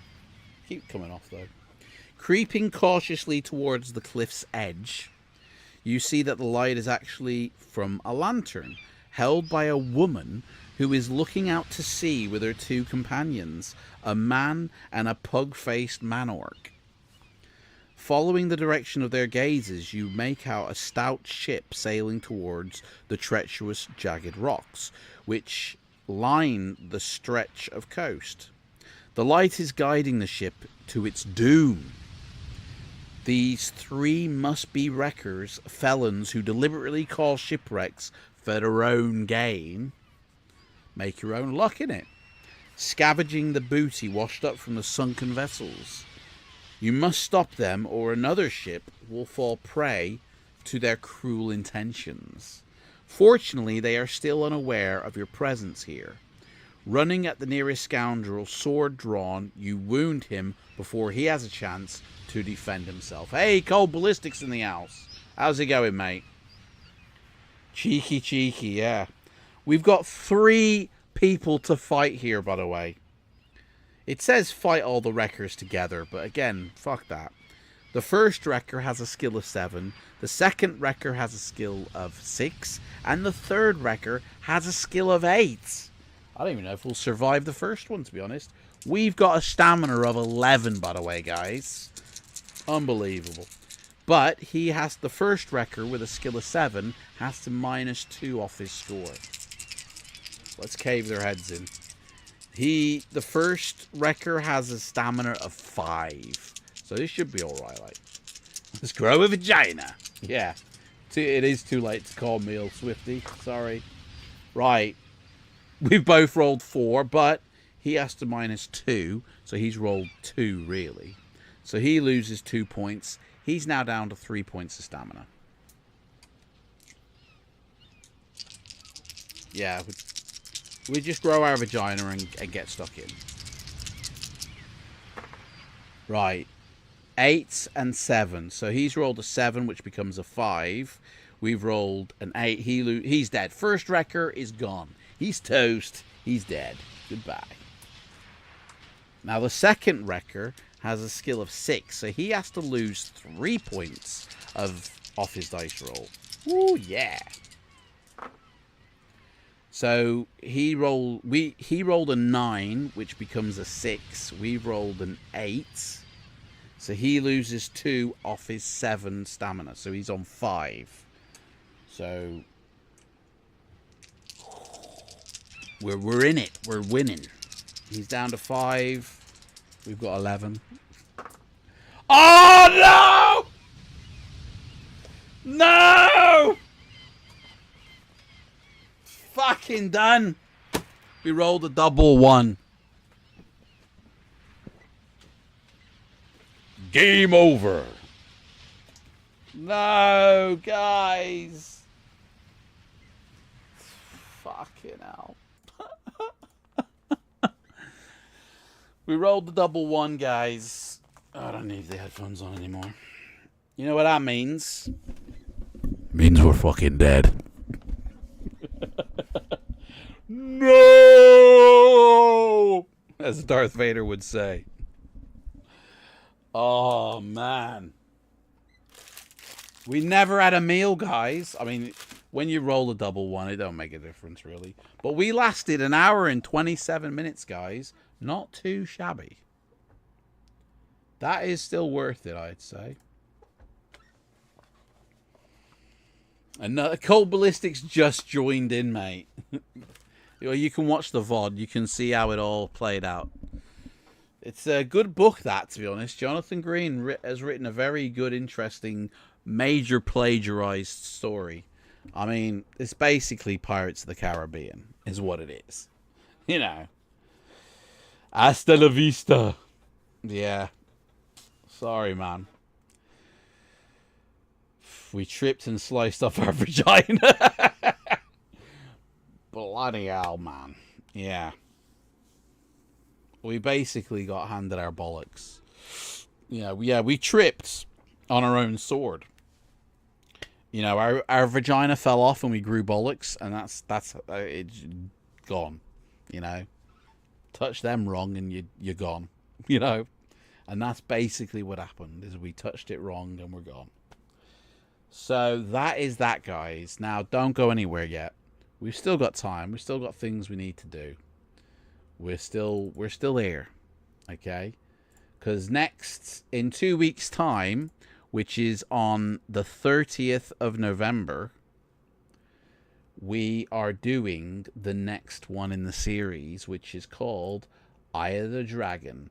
He's got the Eye of the Dragon, with a very blurry cover. It's tiny. I'll have to try and find a better image than that, I think. But yeah, that's the next one we're doing. Ian Livingston wrote it. I think it's a ghost-written book myself. But I could be wrong on that. But yeah, that's the one we're doing 30th of November. I'll make the stream once we finish this. And I'll place it in the Discord, obviously. So if you're not joining my Discord, click the link below. Come into my Discord. Make sure you read the rules to accept the power to give yourself the Fighting Fantasy role so you can see where it's going to be. And yeah, in 2 weeks' time, 10 a.m. I'm sorry that I accidentally put 12 noon. I don't know why I did that. So 10 a.m. UK time, we will be going. Or do we hang on, do we change it? In the winter, is it? Or is it the summer? No, the summer we had 10 a.m. So surely the winter, it's 12 noon now. When does it change for you guys down under? I forget. Rhymester. Pally. Hey? Parsley. Parlay. The fuck? I haven't got a clue what you guys are chatting about. We changed it already 2 weeks ago. Mate, it's 10 a.m. has always been the time. We haven't changed. Oh, is it supposed to be 12 noon today? Did I accidentally change it early beyond what we...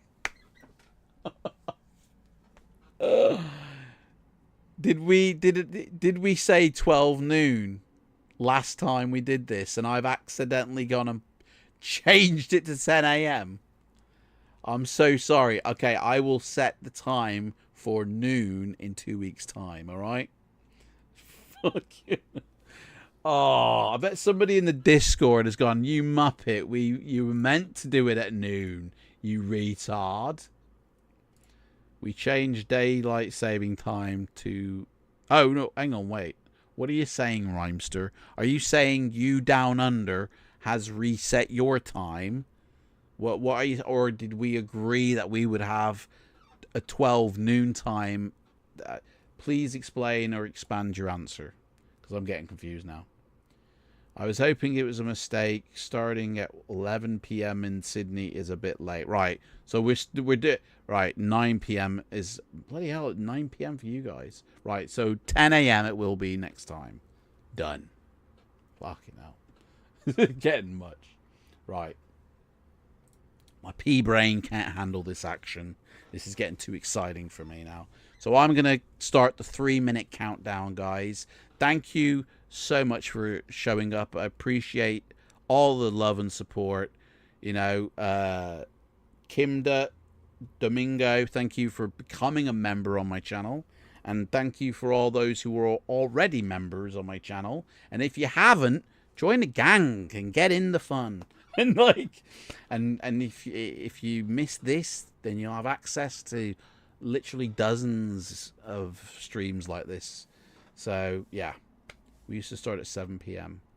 but now it's gone to 9 p.m. Well, so 10 a.m. is a good start here then. Okay. So, I mean, on Sundays I could start at 9 a.m. here, but let me know if 9 p.m. for you guys is a bit too much. And we'll start at 9 a.m. so it's 8 p.m. for you. But anyway, guys, good night, good morning, good afternoon, good luck. Like, see you guys. Let me do the 3-minute sort of countdown here. So, but yeah, thank you everybody for playing along.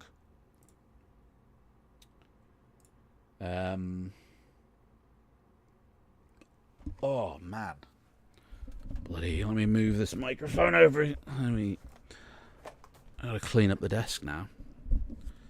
Ooh, there you go. Put you down there. So yeah, damn. Eye of the Tiger next.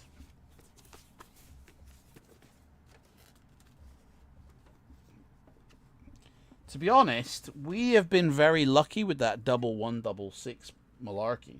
It hasn't actually hit us that often lately. So I guess we were due one, you know? I guess we were due one. Oh, what the hell? Mr. Bones! Thank you for subscribing to the channel. I don't think he's watching. But thank you if you are. Alright, I need my joystick back. My jangle stick. This is what gives the power. Oh, it's all fucking tangled. You try and keep a tight ship here without tangling shit up, but it kind of just tangles itself, you know. It's these headphones, they've already tangled around things. How has that happened? Gotta untangle it. Do you know what? Easier to unplug it. you seen Memento? Yes. I have seen it, mate. Bloody brilliant film. In fact, I've seen an edit of it where it was all put in order. And half the film's in black and white when you watch it in order. It's a very interesting watch if you watch it in order. This is proper fucking tangled. This is Disney tangled, this is. Jesus. It's because the cable is, like, wiggly. Like, you know, spiraled. There we go. Yeah, I've seen Memento. Good film. Really recommend it. Alright. Fantastic. Spellsing YouTube. Yes, Spellsing. Go check out his latest vids that have come out. I bet he's sweating it now as he gets near the end of the expensive runs. Guys, I'm going to see you in 2 weeks' time on the 30th of November. All right? Love ya.